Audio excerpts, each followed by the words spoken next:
Hi everyone. आज से हम स्टार्ट करने वाले हैं मेन मेन चीजें। अभी तक हमने बेसिक बेसिक कवर किया था, जहां पे आपको लग भी रहा होगा सर आपने थोड़ा सा बोरिंग बोरिंग वो पढ़ा दिया, लेकिन वो बेस बनाने के लिए था। अब आपका बेस बन गया ना। अब आपके लिए काफी इजी रहेगा आगे की चीजें समझना, और हम इंटरलिंकेज करके चलेंगे तो आपको और अच्छे से समझ में आएगा। लेकिन क्या सर आज से हम एसए स्टार्ट करेंगे? नहीं, आज से भी हम एसए स्टार्ट नहीं करेंगे। आज हम स्टार्ट करेंगे एसक्यूसी 1 और SA 220। Both are most important. तो सर यहाँ पे वेटेज कितनी होती है? 5 to 10 मार्क्स का यहाँ से क्वेश्चन आ सकता है। नॉर्मली 5 मार्क्स का आता है और 10 मार्क्स का भी कभी कभी आ जाता है। क्या सर हमेशा आएगा? देखो May 26 से पहले हमेशा आता था, लेकिन May 26 के अंदर इन्होंने एक भी क्वेश्चन नहीं पूछा SQC 1 से। नहीं तो उससे पहले फिक्स था, या तो आपका जो हमारे कंपलसरी क्वेश्चन होते हैं ना, क्वेश्चन नंबर 1 उसके अंदर पूछते थे, या क्वेश्चन नंबर 2 के अंदर भी पूछ लेते थे। लेकिन May 26 के अंदर एक भी जगह नहीं पूछा। कोई नहीं, हमें तो कवर करना है, क्योंकि अनप्रिडिक्टेबिलिटी है। हमें 95% पोर्शन तो मतलब ऐसा है कवर करके चलना है। मैं तो आपको 100% कराऊंगा, लेकिन आपको तो एटलीस्ट 95% पोर्शन कवर करके चलना है, और आप उसी बेसिस पे चलना। एबीसी कैटेगरी को फॉलो मत करना अनटिल आपके पास टाइम ही ना हो, तो ये आपको ध्यान रखना है। तो सर आज हम स्टार्ट कर रहे हैं SQ1 और SA 220।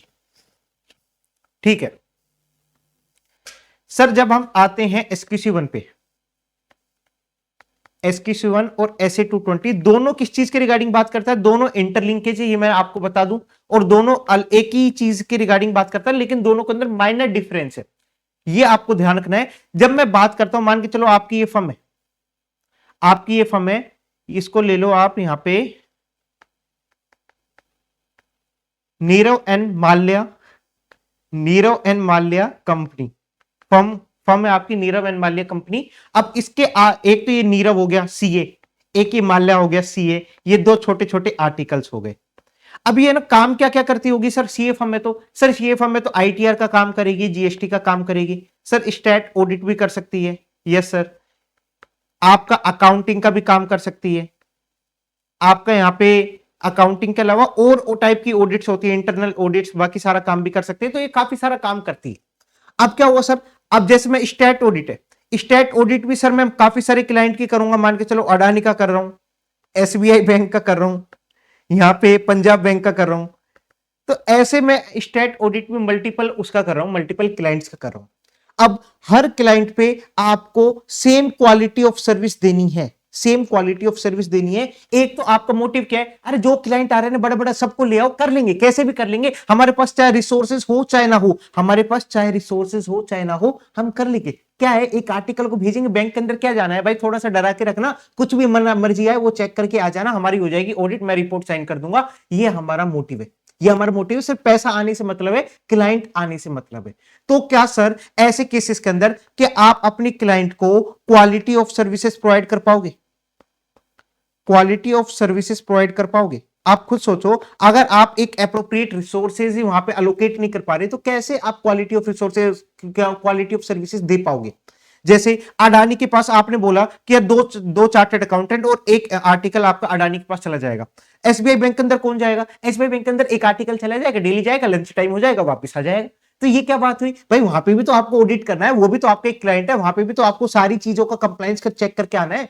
तो उस केस के अंदर क्या आप सारी जगह क्वालिटी ऑफ सर्विसेज प्रोवाइड कर रहे हो? नहीं सर, हम सारी जगह क्वालिटी ऑफ सर्विसेज प्रोवाइड नहीं कर पा रही। जिससे सबसे बड़ा दिक्कत क्या आएगी सर? एक तो जो हमारी प्रोफेशनल, लीगल, रेगुलेटरी रिक्वायरमेंट्स है, क्या उसका कंप्लायंस हो पाएगा?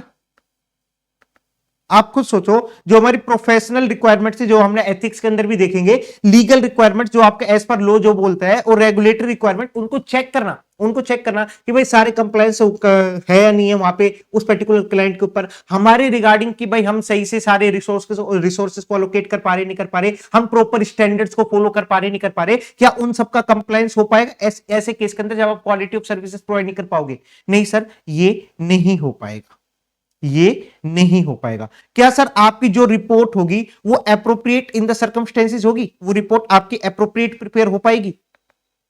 नहीं सर, ये भी हमारी रिपोर्ट एप्रोप्रिएट प्रिपेयर नहीं हो पाएगी, क्योंकि कहीं ना कहीं आपने वहां पे ऑडिट सही से कंडक्ट नहीं किया। नहीं किया ना। तो इसीलिए यहां पे बोला जाता है इन दोनों को चीजों को रिजोल्व करना पड़ेगा कि आप ऐसी क्वालिटी ऑफ सर्विसेज दो, ऐसी चीजें आप करो जिससे एक तो प्रोफेशनल लीगल रेगुलेटरी रिक्वायरमेंट का कंप्लायंस हो जाए, एक आपकी रिपोर्ट एप्रोप्रिएट इशू हो। तो सर क्वालिटी ऑफ सर्विसेज कैसे दे सकते हैं? क्वालिटी ऑफ सर्विसेज कैसे दे सकते हैं? अगर सर इतने सारे क्लाइंट्स हैं तो कहीं ना कहीं तो क्वालिटी कॉम्प्रोमाइज हो जाएगी। लेकिन आप सोचो, ऐसे तो मैकडी है, मैकडी उसके इतने सारे आउटलेट है, लेकिन सारे आउटलेट पे सेम टाइप की कहीं ना कहीं आपको टेस्ट कैसे मिल जाता है? सर कहीं ना कहीं उनका एसओपी प्रिपेयर है, इस आपका एसओपी प्रिपेयर है, ऑपरेशंस प्रोसीजर पूरा पूरा प्रिपेयर करा हुआ है, उसके बेसिस पे आपके प्रोडक्ट बनते हैं और सबका टेस्ट कहीं ना कहीं सेम मिलता है। अब उन्होंने क्या करा सर, एक पॉलिसी बना दी, एक प्रोसीजर्स बना दिए जो सब कोई फॉलो कर रहा है, जिससे सेम टाइप की क्वालिटी कहीं ना कहीं मेंटेन है ना? सेम क्यों ना हम सीए फर्म के अंदर, क्यों ना हम सीए फर्म के अंदर एक पॉलिसीज एंड प्रोसीजर्स डेवलप कर ले, प्रोसीजर्स डेवलप कर ले जिससे हम क्वालिटी को मेंटेन कर सके। अब पॉलिसी एंड प्रोसीजर के अंदर ऐसा होगा कि हम सिर्फ लिस्टेड एंटिटीज के जो क्लाइंट है उसको एक्सेप्ट ही नहीं करेंगे, हमने ऐसी पॉलिसी एंड प्रोसीजर बना ली सो दैट क्योंकि हमारे पास लिमिटेड रिसोर्सेज है, हम छोटे क्लाइंट को कहीं ना कहीं एक्सेप्ट करके चलेंगे। आपकी ऐसी पॉलिसी एंड प्रोसीजर भी हो सकती है। आप ऐसा भी बोल सकते हो कि अगर कोई लिस्टेड एंटिटी है उसके ऊपर एटलीस्ट 2 चार्टर्ड अकाउंटेंट हमारे वहां पे अलोकेट होंगे ही होंगे, उसके साथ साथ उनको 5+ ईयर का एक्सपीरियंस होना चाहिए। आपने ऐसी पॉलिसी एंड प्रोसीजर बना ली जिससे आप एक क्वालिटी मेंटेन कर पा रहे हो, आप उसके क्लाइंट के वहां पे जाके प्रोफेशनल लीगल रेगुलेटरी रिक्वायरमेंट का कंप्लाई कर पा रहे हो, साथ साथ आप report appropriate in the circumstances issue हो, आप उसका भी ध्यान रख पा रहे हो। तो देखा आपने, एक पॉलिसी एंड प्रोसीजर फर्म के अंदर लाने से कहीं ना कहीं आपकी क्वालिटी ऑफ सर्विसेज इंप्रूव हो सकती है, आपकी क्वालिटीज जो फर्म के अंदर जो क्वालिटीज आप प्रोवाइड कर पाओगे क्लाइंट को वो इंप्रूव हो सकती है। तो सर ये पॉलिसीज एंड प्रोसीजर बनाना है, इसका मतलब ये है कि पॉलिसी एंड प्रोसीजर बनाना है सी फर्म के अंदर जिससे हम कहीं ना कहीं क्वालिटी मेंटेन कर रख सके। अब सर पॉलिसी एंड प्रोसीजर किस चीज का बनाए, किस टॉपिक के रिगार्डिंग बनाए? और सर क्या ये पॉलिसी एंड प्रोसीजर सब जगह सेम होगा? सब जगह सेम होगा? सोचो, क्या ये policy and procedure her firm के अंदर सेम होगा? नहीं, ये बिल्कुल नहीं हो सकता। आप बताओ, एक मेरी छोटी सी फर्म है जहां पे 2 चार्टर्ड अकाउंटेंट पार्टनर है और 2 आर्टिकल हैं। अब उनके बीच में अगर कम्युनिकेशन भी होगी तो डायरेक्ट कम्युनिकेशन होगी, वहां पे आपको पॉलिसी एंड प्रोसीजर होगा, वो इतना डिटेल्ड में नहीं होगा क्योंकि आपकी छोटी सी फर्म है, उसके बेसिस पे आपने पॉलिसी एंड प्रोसीजर बनाए। लेकिन जब मैं बात कर रहा हूं बिग 4 की, वहां पे आपके डायरेक्ट पार्टनर से कम्युनिकेट कर सकते हो क्या? नहीं कर सकते, क्योंकि वहां पे आपका एक चेन है, चेन ऑफ कम्युनिकेशन है जिसके थ्रू आप वहां पे कम्युनिकेट करते हो, एक चेन ऑफ कम्युनिकेशन जिसके थ्रू आप कम्युनिकेट करते हो। तो कहीं ना कहीं उनकी भी पॉलिसी एंड प्रोसीजर होगी, लेकिन वो डिटेल्ड में होगी। अगर आपको कुछ ऐसी चीजें मिलती है तो आप कैसे कम्युनिकेट करोगे, किसको कम्युनिकेट करोगे, प्रॉपर डिटेल में वहां पे प्रोसीजर्स के अंदर लिखा होगा। तो दोनों की पॉलिसी एंड प्रोसीजर्स अलग अलग होंगे, डिपेंड कि आपकी फर्म का साइज कितना बड़ा है उसके ऊपर डिपेंड करेगा, आपका मतलब आपका ऑब्जेक्टिव क्या है उसके ऊपर डिपेंड करेगा। शायद मैं ऑडिट ही ना करता हूं, मैं किसी क्लाइंट की ऑडिट ही नहीं करता हूं, मैं जीएसटी या फिर आईटीआर रिटर्न फाइल कर रहा हूं, तो आपके पॉलिसी एंड प्रोसीजर्स अलग होंगे। तो उस बेसिस पे यहां पे आपके policies and procedure her firm के अलग अलग हो सकते हैं। किस टॉपिक पे होंगे इसके ऊपर गाइडेंस प्रोवाइड करता है आपका SQC1। SQC1 आपको एक गाइडेंस प्रोवाइड करता है कि आप पॉलिसी एंड प्रोसीजर बना रहे हो अपने हिसाब से बनाना, लेकिन उसमें इन टॉपिक्स के रिगार्डिंग आपकी पॉलिसी एंड प्रोसीजर होनी चाहिए, इनको आप कंसीडर करके चलोगे, इनके रिगार्डिंग गाइडेंस प्रोवाइड करेगा आपका SQC1, इन टॉपिक्स के रिगार्डिंग बताएगा। उन टॉपिक्स को हम क्या बोलते हैं? एलिमेंट्स। सर किस किस टॉपिक्स के रिस्पेक्ट में बता सकता है? जैसे आपको बोला कि ना आप ऐसे क्लाइंट का एक्सेप्ट मत करना जो फ्यूगिटिव है, इट मींस भगोड़ा है, भगोड़ा मतलब विजय माल्या, विजय माल्या आ गया आपके पास, यार एक काम करो ना हमारी ऑडिट एक्सेप्ट कर लो। आप बोलोगे यार ऑडिट में क्यों एक्सेप्ट करो, तू तो भगोड़ा है, तूने तो कहीं ना कहीं फ्रॉड किया होगा। ऐसा हो सकता है, हो सकता है बिल्कुल, बट वो क्या कह रहे हैं, अरे यार पकड़ो ना, एक्स्ट्रा दे रहा हूं मैं आपको, 1 लाख की जगह मैं 2 लाख देता हूं, 2 लाख क्या मैं 5 लाख देता हूं, आप मेरी ऑडिट एक्सेप्ट कर लो। 5 लाख देगा, बात सही है, ठीक है भाई आजा। अब आप ऐसा कर रहे हो, अब आप ऐसा कर रहे हो, आपकी कोई पॉलिसी एंड प्रोसीजर होती कि कोई भगोड़ा है उसकी हम ऑडिट एक्सेप्ट नहीं करेंगे, तो वहां पे आप एक्सेप्ट नहीं करते। लेकिन यहां पे आपने पैसा देख के मन मत चलाना, पैसा देख के मन मत चलाना, तो वो चीजें नहीं होनी चाहिए। इसलिए यहां पे आपके जो एलिमेंट है उसके अंदर किस चीज के रिगार्डिंग भी हो सकता है कि आप कैसे क्लाइंट को एक्सेप्ट करोगे और कैसे क्लाइंट को कंटिन्यू करोगे, इसके रिगार्डिंग आपकी पॉलिसी एंड प्रोसीजर हो सकती है कि भाई हमें ऐसे क्लाइंट को एक्सेप्ट करना है, ऐसे वाले क्लाइंट को हम एक्सेप्ट नहीं करेंगे। अगर ये क्लाइंट ने ऐसा काम कर दिया तो हम इस क्लाइंट को कंटिन्यू नहीं करेंगे। हमने ऐसी पॉलिसी एंड प्रोसीजर बना दी जिससे आप क्या एक अच्छे क्लाइंट का मतलब अच्छे क्लाइंट को आप सर्विसेज प्रोवाइड कर पाओगे। जो पता है यार जो खराब काम कर रहा है, जो मनी लॉन्ड्रिंग के अंदर इन्वॉल्व है, उसके पास में जाऊं क्यों, उसके क्लाइंट वो पर्टिकुलर क्लाइंट का मैं ऑडिट क्यों करूं। तो इसलिए कहीं ना कहीं आपके पॉलिसी एंड प्रोसीजर इन चीजों के रिस्पेक्ट में होंगे। Second, human resources. इसके रिगार्डिंग पॉलिसी एंड प्रोसीजर होंगे। आप यहां से ऑडिट तो एक्सेप्ट कर रहे हो, लेकिन यहां पे भी तो देखोगे कि आपके पास सफिशिएंट रिसोर्सेस अवेलेबल है, कि आपके पास उतने आर्टिकल्स हैं, उतने चार्टर्ड अकाउंटेंट्स हैं जो उस ऑडिट को परफॉर्म कर ले। अगर नहीं है तो आपको और लेके आने पड़ेंगे, और आपको क्वालिफाइड चार्टर्ड अकाउंटेंट से लेके आने पड़ेंगे। तो उनके लिए आपका प्रॉपर एचआर भी होना चाहिए, उसके रिगार्डिंग भी पॉलिसी एंड प्रोसीजर होनी चाहिए, उसके रिगार्डिंग बात करेंगे। ओके सर, इसके अलावा और क्या हो सकता है सर? और मैं आपको बोलूं सर, यहां पे हमारी कुछ रेगुलेशन है, मॉनिटरिंग के रिगार्डिंग भी हो सकता है कि आपको मॉनिटर भी करना पड़ेगा भाई सारी जगह क्वालिटी का कंप्लायंस हो रहा है नहीं हो रहा, जो भी हमारी पॉलिसी एंड प्रोसीजर उसका कंप्लायंस हो रहा है नहीं हो रहा, हमें वो भी चेक करना पड़ेगा। तो ऐसे आपके मल्टीपल एलिमेंट्स गिवन है जिसके रिगार्डिंग आपको क्वालिटी कंट्रोल के पॉलिसी एंड प्रोसीजर को डिजाइन करना पड़ेगा। इसकी गाइडेंस लेके आपको यहां पे बताया गया कि आप किस किस चीज को रिगार्डिंग क्या क्या चीजें कंसिडर करोगे। बाद में आप अपने हिसाब से अपनी पॉलिसी एंड प्रोसीजर को डिजाइन कर लेना, लेकिन यहां पे आपको गाइडेंस दी गई एसक्यूसी 1 के अंदर। अब आपको समझ में आया एसक्यूसी 1 आया क्यों? क्योंकि शुरुआत में आपके पास कोई पॉलिसी एंड प्रोसीजर नहीं थी, तो किसी क्लाइंट को तो आप अच्छे से सर्विस दे रहे हो, किसी क्लाइंट को आप सर्विस ही नहीं दे रहे, इसलिए कहीं ना कहीं आपकी क्वालिटी कॉम्प्रोमाइज हो रही थी, जिसकी वजह से एक तो आपकी प्रोफेशनल लीगल रेगुलेटरी रिक्वायरमेंट का नॉन कंप्लायंस हो पा रहा था। सेकंड, रिपोर्ट आप एप्रोप्रिएट इशू नहीं कर पा रहे थे क्योंकि आपका कोई पॉलिसी एंड प्रोसीजर नहीं है, सेम टाइप की क्वालिटी आप प्रोवाइड नहीं कर पा रहे। इसलिए हमने क्या करा सर, क्वालिटी मेंटेन करनी है, एक काम करते हैं पॉलिसी एंड प्रोसीजर को ले आते हैं। पॉलिसी एंड प्रोसीजर को ले आते हैं जिसके अंदर हम काफी सारे टॉपिक्स के रिगार्डिंग बात कर लेंगे, चाहे आपके एचआर के टॉपिक के रिगार्डिंग बात हो, कैसे क्लाइंट को एक्सेप्ट करना है, कैसे क्लाइंट को एक्सेप्ट नहीं करना उसके रिगार्डिंग बात हो, या फिर आपकी इंडिपेंडेंस की रिगार्डिंग बात हो कि हमने पॉलिसी एंड प्रोसीजर बना दी कि भाई इंडिपेंडेंस मेंटेन करके चलना है, आपका कोई भी रिलेशन नहीं होना चाहिए क्लाइंट के साथ, और आपको इंटीग्रिटी मेंटेन करनी है, पैसा खा के उसके ब्याह पे आप वहां पे साइन करके मत आ जाना। ये सारी चीजों के रिगार्डिंग आपने क्या करा, पॉलिसीज एंड प्रोसीजर बनाई। तो ये सारी चीजें आपको हेल्प करती है। एक तो सारे नॉन कंप्लायंस जो भी हो सकते थे, जैसे आपके प्रोफेशनल नॉन कंप्लायंस, इंडिपेंडेंस का नॉन कंप्लायंस हो सकता था प्रोफेशनल एथिक्स के हिसाब से, या फिर आपका कहीं ना कहीं रेगुलेटरी रिक्वायरमेंट का नॉन कंप्लायंस हो सकता था। ये सारी चीजों का आप कंप्लायंस कर पाओगे, साथ साथ एप्रोप्रिएट रिपोर्ट भी इशू कर पाओगे, फायदा होगा अपने पॉलिसी एंड प्रोसीजर से। तो एसक्यूसी 1 उसी के रिगार्डिंग आपको गाइडेंस प्रोवाइड करता है कि आप कैसे पॉलिसी एंड प्रोसीजर को डिजाइन कर सकते हो और अपने फर्म लेवल पे इंप्लीमेंट कर सकते हो।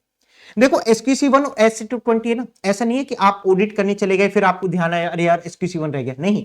ऑडिट तो दूर की बात है, ऑडिट तो बहुत दूर की बात है। एक काम करो, आप फर्म बना रहे हो चार्टर्ड अकाउंटेंट की, अपनी फर्म के अंदर झांक के देखो कि आपके पास क्या यहां पे सफिशिएंट रिसोर्सेज अवेलेबल है, क्या आपके पास वहां पे प्रॉपर पॉलिसीज एंड प्रोसीजर्स हैं। तो उसके रिगार्डिंग बात करता है आपका एसक्यूसी 1 और एसए 220। ऑडिट पे जाएंगे वो देखेंगे, लेकिन उससे पहले आपका बात करेगा एसक्यूसी 1 की भाई अपने फर्म के रिगार्डिंग आप सारी चीजें मेंटेन तो करके रखो, वो आपका एसक्यूसी 1 बात करेगा।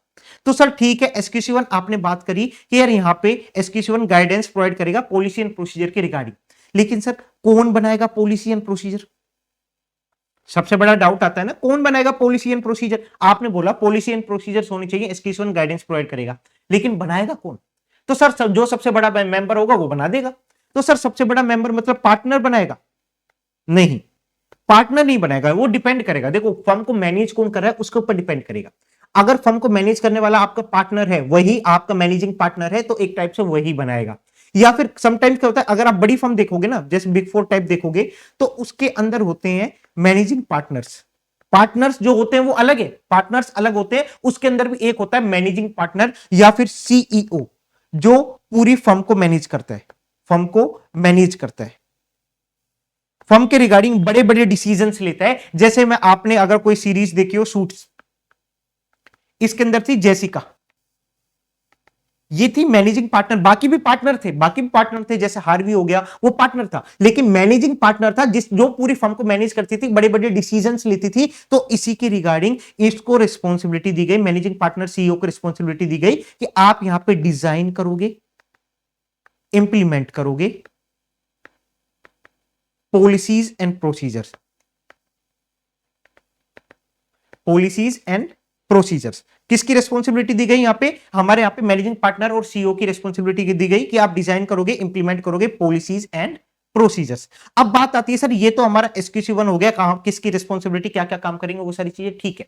अब हुआ क्या, हमने सर पॉलिसीज एंड प्रोसीजर को इंप्लीमेंट भी कर दिया, पूरे फर्म लेवल पे सारी चीजें इंप्लीमेंट हो गई कि आप ये काम करोगे, ये काम नहीं करोगे। अब ऑडिट करने गए, क्लाइंट ऑडिट करने, क्लाइंट के पास ऑडिट करने गए, आर्टिकल आर्टिकल ने देखा यार कौन इंडिपेंडेंस का, यार मेरा रिलेटिव तो है, काम कर देता हूं, इसका क्या जा रहा है हमारा। तो उस पर्टिकुलर एंगेजमेंट पे ध्यान से सुनना, उस पर्टिकुलर एंगेजमेंट पे भी ये जो पॉलिसीज एंड प्रोसीजर जो आपने बनाई है, पॉलिसी जो आपने SQC1 के अंदर बनाई है, वो आपके पर्टिकुलर एंगेजमेंट पे भी कंप्लाई हो रही है, नहीं हो रही? एंगेजमेंट पे भी तो कंप्लाई होनी चाहिए। आपने फर्म लेवल पे तो बना दी, लेकिन एंगेजमेंट लेवल पे उसका काम ही नहीं हो पा रहा, उसका कंप्लायंस नहीं हो पा रहा, इसलिए इस एंगेजमेंट लेवल पे भी तो कंप्लाई होना चाहिए ना वो पॉलिसी एंड प्रोसीजर। इसकी रिस्पॉन्सिबिलिटी किसकी दूंगा सर? यहां पे मैनेजिंग पार्टनर के दे देते हैं। अब एक बात बताओ, मैनेजिंग पार्टनर एक, अब उसके अलावा आपके 10 पार्टनर्स हैं, हर पार्टनर के पास 5-5 ऑडिट है, और हर ऑडिट पे जाएंगे और काम करने, भाई आर्टिकल जाएगा, चार्टर्ड अकाउंटेंट जाएगा काम करने, ऐसे आपके पास 10 पार्टनर, हर पार्टनर के पास 5-5 है, तो एक टाइप से 50 ऑडिट हो गई, और एक टाइम पे 50 ऑडिट चल रही है। क्या मैनेजिंग पार्टनर 50 की 50 ऑडिट पे जाके देखेगा कि यार वहां पे कंप्लायंस हो रहा है नहीं हो रहा हमारे quality control policy and procedure का, यहाँ पे कंप्लाई हो रहा है नहीं हो रहा quality control policy and procedure का? नहीं देखेगा। तो सर यहां पे उसकी रिस्पॉन्सिबिलिटी दी जाए ना, जिससे उस पर्टिकुलर, मतलब जिससे उस पर्टिकुलर पर्सन के ऊपर रिस्पॉन्सिबिलिटी भी आएगी, क्योंकि कहीं ना कहीं उसका मेन रोल है। किसका मेन रोल होता है ऑडिट के अंदर? सर जो रिपोर्ट साइन करेगा, जो रिपोर्ट साइन करेगा। तो यहां पे सिंपल सी बात बोली गई, रिपोर्ट जो साइन करेगा, रिपोर्ट जो साइन करेगा। सर रिपोर्ट साइन कौन करता है? रिपोर्ट साइन कौन करता है बताओ? Engagement partner. कुछ लोग बोलेंगे पार्टनर साइन करता है, नहीं, पार्टनर तो होते हो, लेकिन जब पार्टनर किसी एंगेजमेंट पे असाइन किया जाता है, जहां भैया पार्टनर अब तू अडानी की ऑडिट करके आएगा, अपने साथ ले जा अपनी टीम को, तो वो अब अडानी के रिगार्डिंग क्या हो गया? एंगेजमेंट पार्टनर, क्योंकि वो रिपोर्ट साइन करेगा। रिपोर्ट वो साइन करेगा तो भैया तेरी रिस्पॉन्सिबिलिटी है, जो फर्म की पॉलिसीज एंड प्रोसीजर है ना, एंगेजमेंट लेवल पे भी लगनी चाहिए, एंगेजमेंट लेवल पे भी उसका कंप्लायंस होना चाहिए, वहां पे भी इंडिपेंडेंस का देखना चाहिए, वहां पे भी आपको सारी चीजों का कंप्लायंस करके चलना चाहिए, ठीक है। तो ये सारी जो बात है एंगेजमेंट लेवल की, जो मैं बात कर रहा हूं, एंगेजमेंट लेवल पे किसकी रिस्पॉन्सिबिलिटी? एंगेजमेंट पार्टनर की रिस्पॉन्सिबिलिटी। ये आपका SA-220 बोलता है, ये आपका SA-220 बोलता है। और थोड़ी सी मजेदार बात बताऊं, देखो ऐसे होता क्या है, standard on auditing. Standard on auditing किस पे लगता है सर? सर हम ऑडिट करने जाएंगे तो उसके ऊपर लगेगा। तो जब मैं ये बात कर रहा हूं पूरे SA-220 का कि एंगेजमेंट पे लगता है, ये एंगेजमेंट सिर्फ ऑडिट होगा? यस, ये एंगेजमेंट सिर्फ आपका ऑडिट होगा। देखो जब मैं फर्म की बात कर रहा हूं, तो वो पूरे फर्म लेवल पे लग रहा है। आप फर्म के अंदर आप चाहे वहां पे ऑडिट कर रहे हो, चाहे आप रिव्यू कर रहे हो, चाहे आप रिलेटेड सर्विस प्रोवाइड कर रहे हो, सबके ऊपर क्वालिटी कंट्रोल की पॉलिसी एंड प्रोसीजर लग रहे थे। क्योंकि जब मैं SQC1 की बात कर रहा था, वो पूरे फर्म लेवल पे लग रहा था। मैंने हर बार बोला था फर्म लेवल पे आप इंप्लीमेंट कर रहे हो, डिजाइन कर रहे हो, ठीक है। लेकिन जब मैं बात कर रहा हूं पॉलिसीज को इंप्लीमेंट करना एंगेजमेंट लेवल पे, जो कि हमारा SA-220 बोलता है, SA-220 स्टैंडर्ड और ऑडिटिंग, जो सिर्फ ऑडिट के ऊपर लगता है, तो इट मीन जो ये एंगेजमेंट के ऊपर की बात कर रहे हो ना, कि एंगेजमेंट पे ऊपर कंप्लाई होना चाहिए, जिसकी रिस्पॉन्सिबिलिटी मैंने एंगेजमेंट पार्टनर को दी, वो एंगेजमेंट सिर्फ ऑडिट की बात कर रहे हैं, वहां पे रिव्यू की बात नहीं कर रहे, वहां पे हम रिलेटेड सर्विसेज की बात नहीं कर रहे, वहां पे हम अदर सर्विसेज की बात नहीं कर रहे। ध्यान रखना, ये सिर्फ हम ऑडिट की बात कर रहे हैं। तो ये डिफरेंस होता है आपका SQC1 और SA-220 का। अब मैं आपसे एक छोटा सा क्वेश्चन पूछूं, आपने इतना समझा, सर मान के चलो SQC1 है, SQC1 के अंदर पॉलिसीज एंड प्रोसीजर मैंने बनाए, तो वहां पे मैं डिजाइन और इंप्लीमेंट कर रहा हूं। SA-220 के अंदर मैं डिजाइन और इंप्लीमेंट करूंगा क्या? बताओ। SQC1 के अंदर मैं डिजाइन और इंप्लीमेंट कर रहा हूं quality control policy and procedure पूरे फर्म लेवल पे, SA-220 के अंदर भी मैं डिजाइन और इंप्लीमेंट करूंगा क्या? सर डिजाइन और इंप्लीमेंट ही तो करेंगे SA-220 के अंदर, लेकिन वो एंगेजमेंट लेवल पे करेंगे। एक बात बताओ, कि आपको वापस डिजाइन करनी पड़ेगी कि पॉलिसी एंड प्रोसीजर? मैंने बोला था SA-220 के अंदर जो फर्म की पॉलिसीज एंड प्रोसीजर है, उसका कंप्लायंस हो रहा है नहीं हो रहा, आपको वो चेक करना है।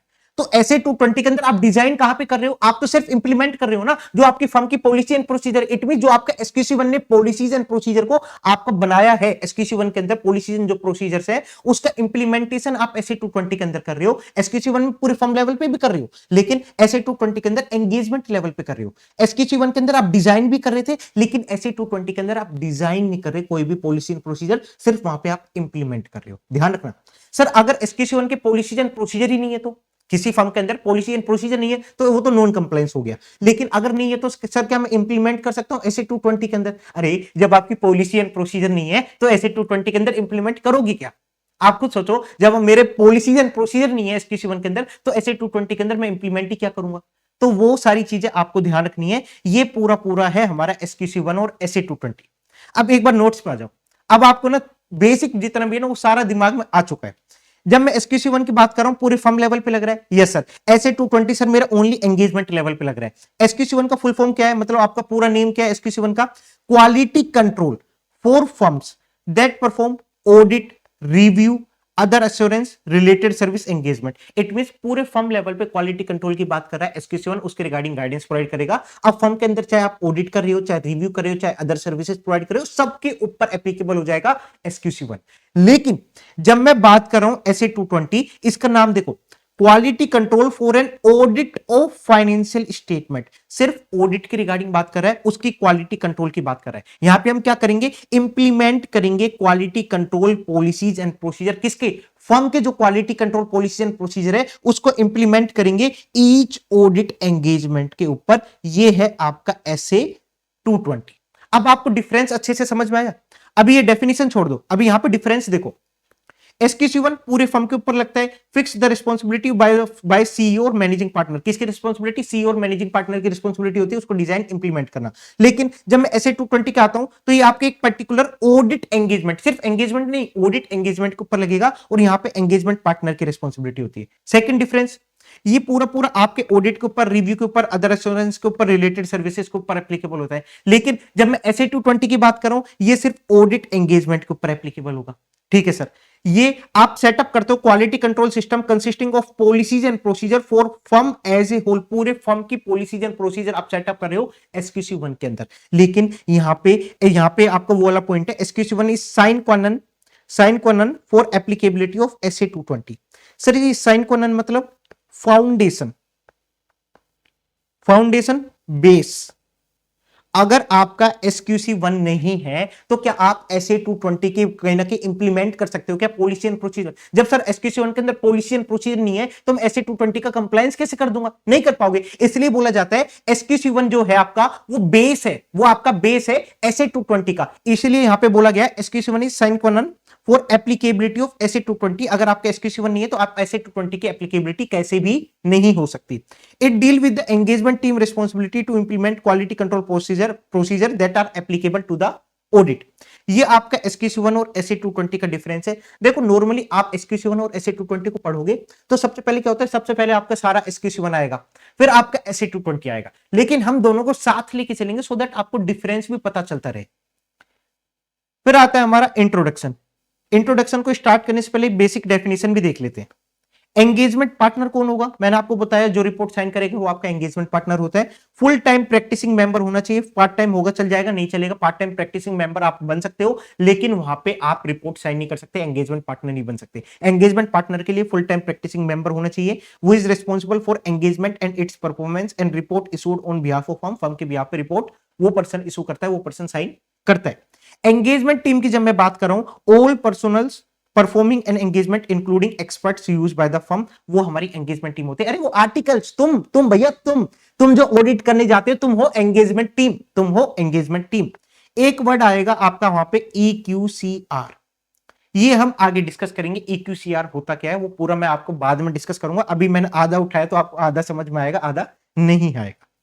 अब आता है आपका इंट्रोडक्शन। अब सर मुझे बताओ एसक्यूसी वन का ऑब्जेक्टिव क्या है?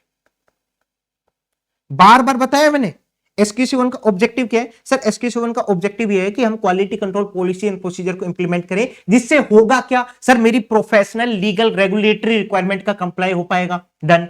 सर रिपोर्ट है ना वो मैं एप्रोप्रिएट इशू कर पाऊंगा। डन। यही दो आपके ऑब्जेक्टिव होते हैं। Firm should establish system of quality control design to provide with reasonable assurance. Establish मतलब कहीं ना कहीं आप वहां पे डिजाइन भी कर रहे हो और कहीं ना कहीं वहां पे आप इंप्लीमेंट भी कर रहे हो। ठीक है। रीजनेबल एश्योरेंस दैट फर्म और उसके जो पर्सनल है, जो फर्म है उसके जो एम्प्लॉयज है वो कंप्लाई करे PRL रिक्वायरमेंट का। सेकंड आपका ऑब्जेक्टिव क्या है? रिपोर्ट जो इशू करो वो एप्रोप्रिएट इन द सर्कमस्टेंसेस होनी चाहिए। ये दो आपके ऑब्जेक्टिव है एसक्यूसी वन के। अब सर एसए 220 का ऑब्जेक्टिव क्या है?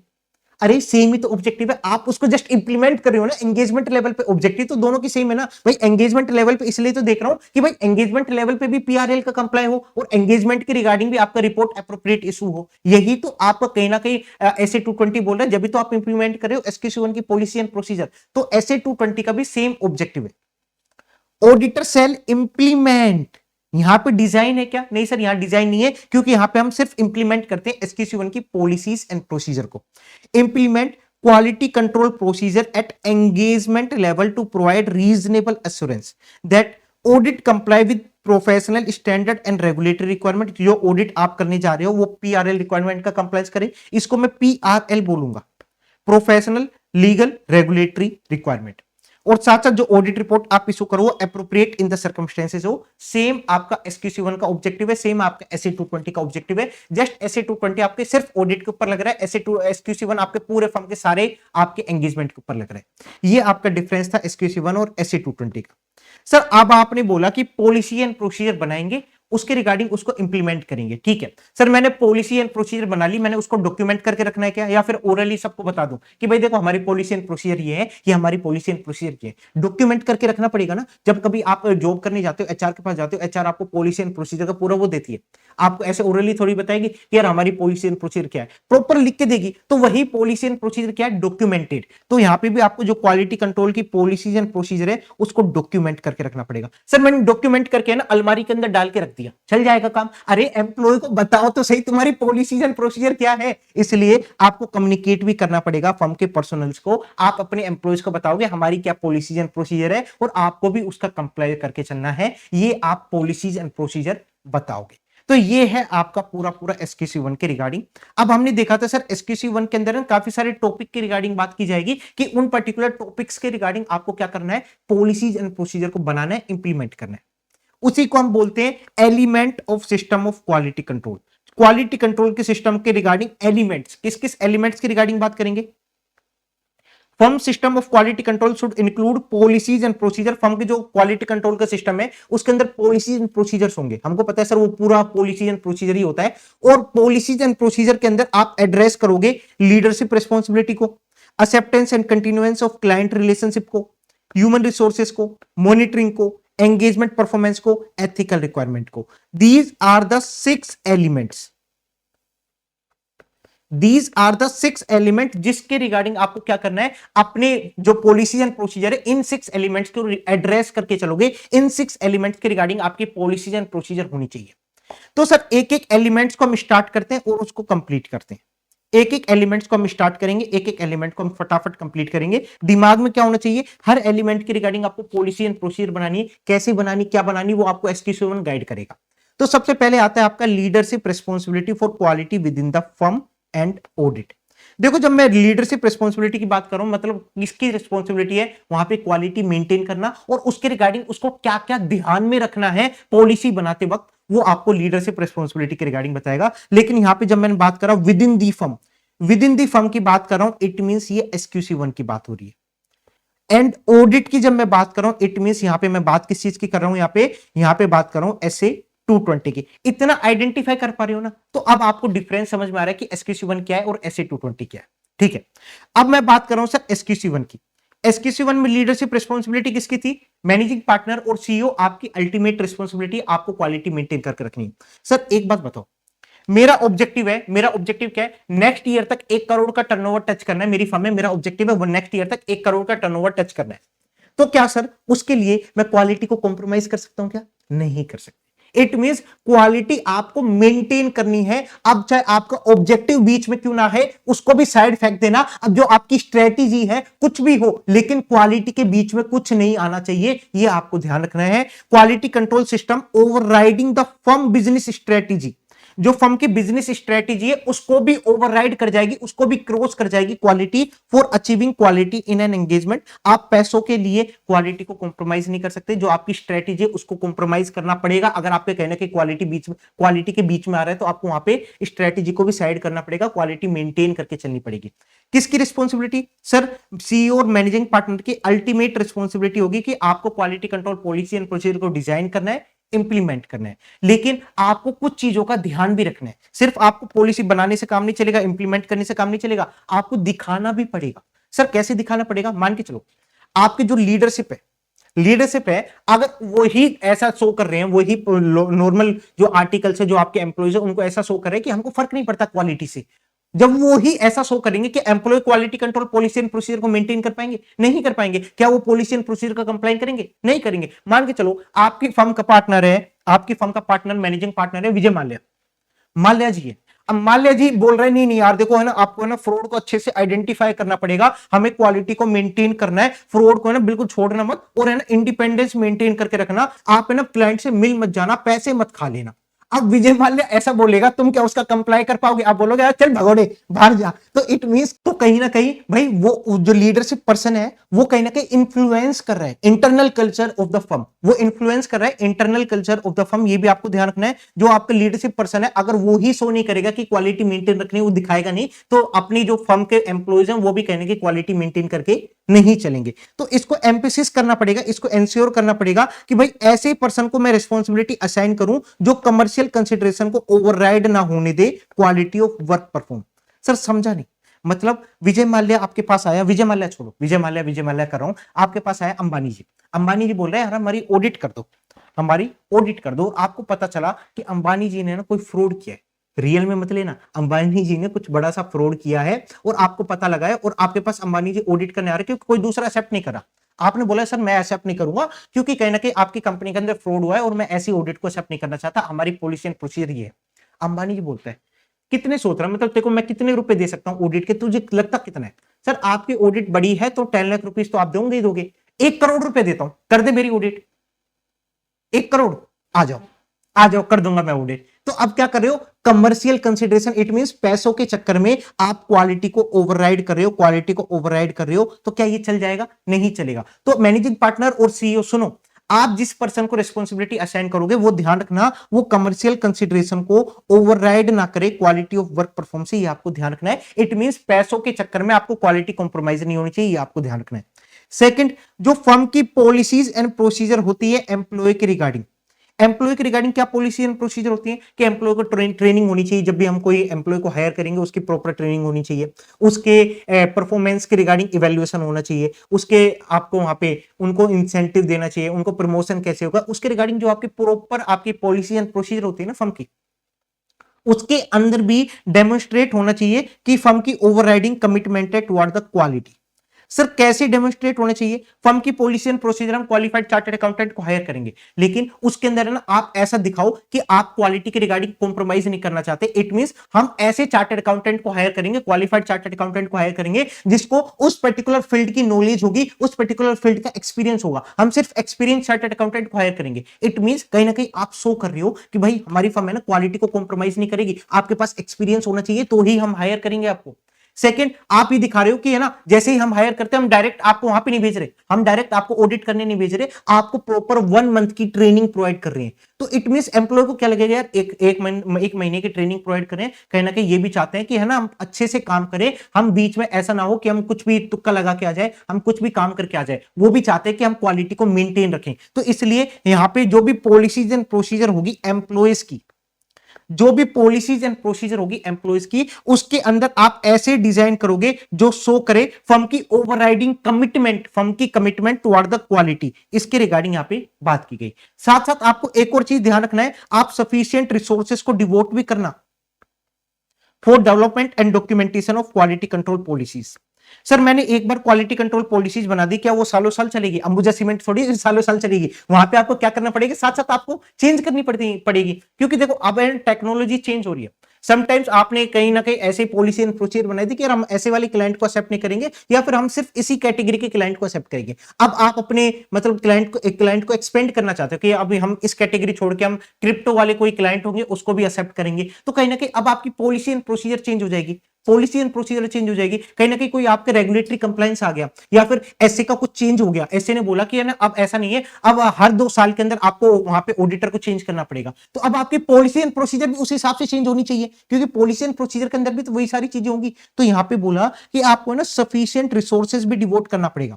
ऐसा ना हो आपने बोल दिया कि हाँ हम क्वालिटी मेंटेन रखेंगे, लेकिन भैया कुछ रिसोर्सेज को तो डिवोट करके चलो जो डेवलप कर सके, आपको डॉक्यूमेंट कर सके quality control policy and procedure को, उसके रिगार्डिंग भी आपको ध्यान रखना पड़ेगा। तो यहां पे आपका SQC1 बात करता है quality control with in the firm, जो हम लीडरशिप रिस्पॉन्सिबिलिटी वाले एलिमेंट के अंदर है।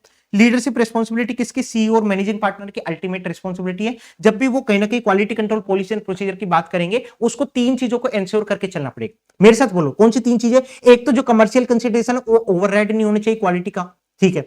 जो फर्म की पॉलिसी एंड प्रोसीजर एम्प्लॉयज के रिगार्डिंग, उसके अंदर डिजाइन ही आप ऐसे करोगे कि डेमोन्स्ट्रेट हो कि क्वालिटी हम कॉम्प्रोमाइज नहीं कर सकते, हमारी कमिटमेंट है toward the quality. Done sir. और आप सफिशिएंट रिसोर्सेज को भी कहीं ना कहीं अलोकेट करके चलोगे। किस चीज के ऊपर अलोकेट करेंगे सर? सफिशिएंट रिसोर्सेज को for the development and documentation of quality control policy and procedure. ये लीडरशिप रिस्पॉन्सिबिलिटी के अंदर कवर होता है। जब मैं आता हूं SA-220, quality with in the audit, quality with in the audit. अब ऑडिट की जब मैं बात करूं, किसकी रिस्पॉन्सिबिलिटी? सर एंगेजमेंट पार्टनर की रिस्पॉन्सिबिलिटी होगी। उस केस के अंदर एंगेजमेंट पार्टनर आपका लीडर होगा। ऑडिट एंगेजमेंट लेवल पे भैया चेक करना है कि क्वालिटी का कॉम्प्रोमाइज ना हो जाए। आपको वहां पे सारी जो फर्म की पॉलिसी एंड प्रोसीजर है उसका कंप्लायंस होना चाहिए आपके एंगेजमेंट लेवल पे, ठीक है। लेकिन उस केस के अंदर एंगेजमेंट पार्टनर आपको दो चीजों पर ध्यान रखना है, दो चीजों के रिगार्डिंग आपको एम्फेसिस करना है। कौन सी दो चीजें? एक तो क्वालिटी आपके लिए इंपॉर्टेंट है और क्वालिटी आपकी एसेंशियल है। क्वालिटी ऐसा नहीं कि आपने एक गोल सेट कर दिया हमारी क्वालिटी है, नहीं, क्वालिटी तो आपके लिए एसेंशियल है, बेसिक नीड ही आपकी क्वालिटी की क्वालिटी मेंटेन करके चलनी है। सेकंड, आपकी इंपोर्टेंस क्यों है भाई क्वालिटी, ऑडिट क्वालिटी आपके लिए इंपोर्टेंट क्यों है, उसके रिगार्डिंग आप बताओगे कि हमें PRL रिक्वायरमेंट का कंप्लाई करना है, साथ में जो फर्म की पॉलिसी एंड प्रोसीजर है उसका कंप्लाई करके चलना है, क्योंकि वही तो कंप्लाई करते हो आप एंगेजमेंट लेवल पे, तो वही सारी चीजें आप बताओगे। Leadership responsibility of engagement partner is to take responsibility for overall quality on each audit assigned to him। मेरे को अगर ये वाली ऑडिट दी गई, अडानी की ऑडिट दी गई, तो मैं उस अडानी की ऑडिट की क्वालिटी कंट्रोल के रिगार्डिंग मैं रेस्पॉन्सिबल हूं, क्योंकि मैं वहां पे एंगेजमेंट पार्टनर हूं, ठीक है। इसके अलावा एक्शंस जो भी होंगे एंगेजमेंट पार्टनर के, वो एम्फेसिस करेंगे दो चीजों पे, इंपोर्टेंस ऑफ ऑडिट क्वालिटी और क्वालिटी इज एसेंशियल, क्योंकि कोई आपका ऑब्जेक्टिव नहीं, कोई आपका गोल नहीं है, ये आपको बेसिक से मेंटेन करके चलना पड़ेगा कि क्वालिटी आपके लिए एसेंशियल है ऑडिट एंगेजमेंट के अंदर। इंपोर्टेंस क्या ऑडिट क्वालिटी की, उसके रिगार्डिंग आपको ध्यान रखना है। जो भी आपके एंगेजमेंट टीम जो भी आर्टिकल वर्क परफॉर्म करेंगे उसके अंदर वो कंप्लाई करके चलेंगे PRL रिक्वायरमेंट का। PRL रिक्वायरमेंट जो हमारा ऑब्जेक्टिव उसको तो अचीव करना पड़ेगा। सेकंड, कंप्लाई करोगे फर्म की quality control policy and procedure, वही तो कंप्लाई करते हैं SA-220 के अंदर, वो कंप्लाई करोगे।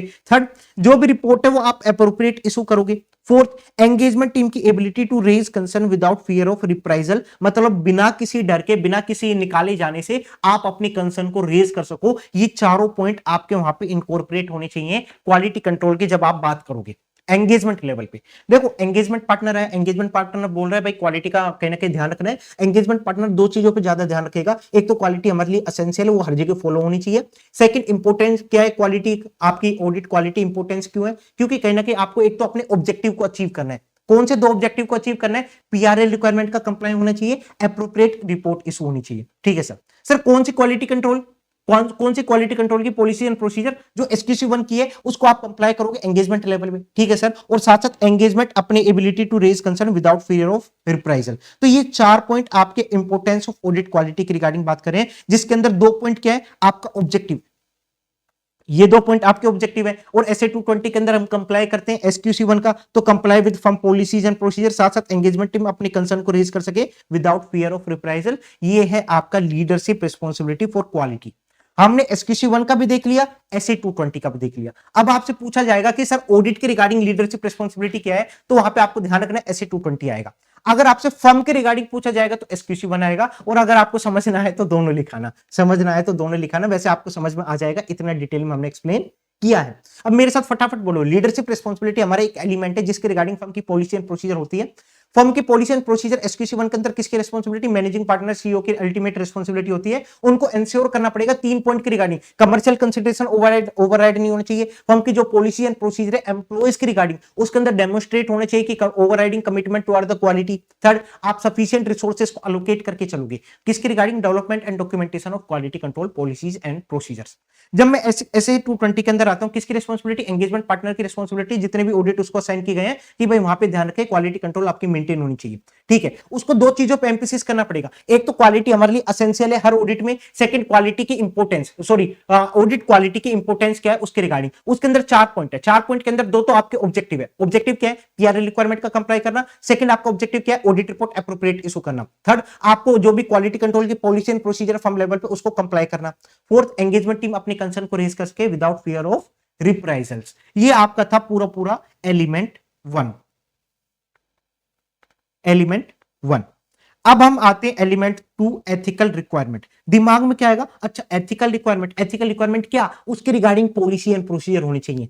Policy and procedure engagement level पे भी देखेंगे कंप्लाई करते टाइम, और आपको डिजाइन करना है एथिकल रिक्वायरमेंट के रिगार्डिंग, तो आपको क्या चीजें ध्यान रखनी है वो आपको बताएगा। और उसके रिगार्डिंग आप उसको सिर्फ पॉलिसी बना के नहीं रखोगे, उसके रिगार्डिंग आपको आगे क्या करना है वो सारी चीजें बताएगा। तो जब भी आप एथिकल रिक्वायरमेंट या कोई भी एलिमेंट सुनोगे ना, तो आपके दिमाग में आना चाहिए फर्म की जो पॉलिसी एंड प्रोसीजर होगी वो उस एलिमेंट के रिस्पेक्ट में होनी चाहिए। इट मींस एथिकल रिक्वायरमेंट के रिगार्डिंग फर्म की क्या पॉलिसी एंड प्रोसीजर है, ये आपको दिमाग में लाना है। ठीक है, इसको हम स्टार्ट करते हैं। एक छोटा सा ब्रेक लेता हूं, फिर हम इसको स्टार्ट करते हैं। जी हाँ, अब हम आगे कंटिन्यू करते हैं ethical requirement which is our element 2। Ethical requirement के रिगार्डिंग फर्म की पॉलिसी एंड प्रोसीजर होनी चाहिए। सर एथिकल रिक्वायरमेंट मतलब आपको कहीं ना कहीं इंडिपेंडेंस को मेंटेन करना है, इंटीग्रिटी को मेंटेन करना है, और आपके जो कोड ऑफ एथिक्स थे उसको मेंटेन करके चलना है। उसके रिगार्डिंग फर्म की पॉलिसी एंड प्रोसीजर होनी चाहिए। उसके ऐसे नहीं होने चाहिए जैसे आपका प्रोफेशनल एथिक्स का एक क्लोज बोलता है कि आपको कॉन्फिडेंशियलिटी मेंटेन करनी है, आपकी पॉलिसी एंड प्रोसीजर उसके अगेंस्ट में काम कर रही है। ऐसा हो सकता है? नहीं हो सकता। इसलिए देखो ये लाइन है ना, आपको हर जगह फिक्स मिलेगी।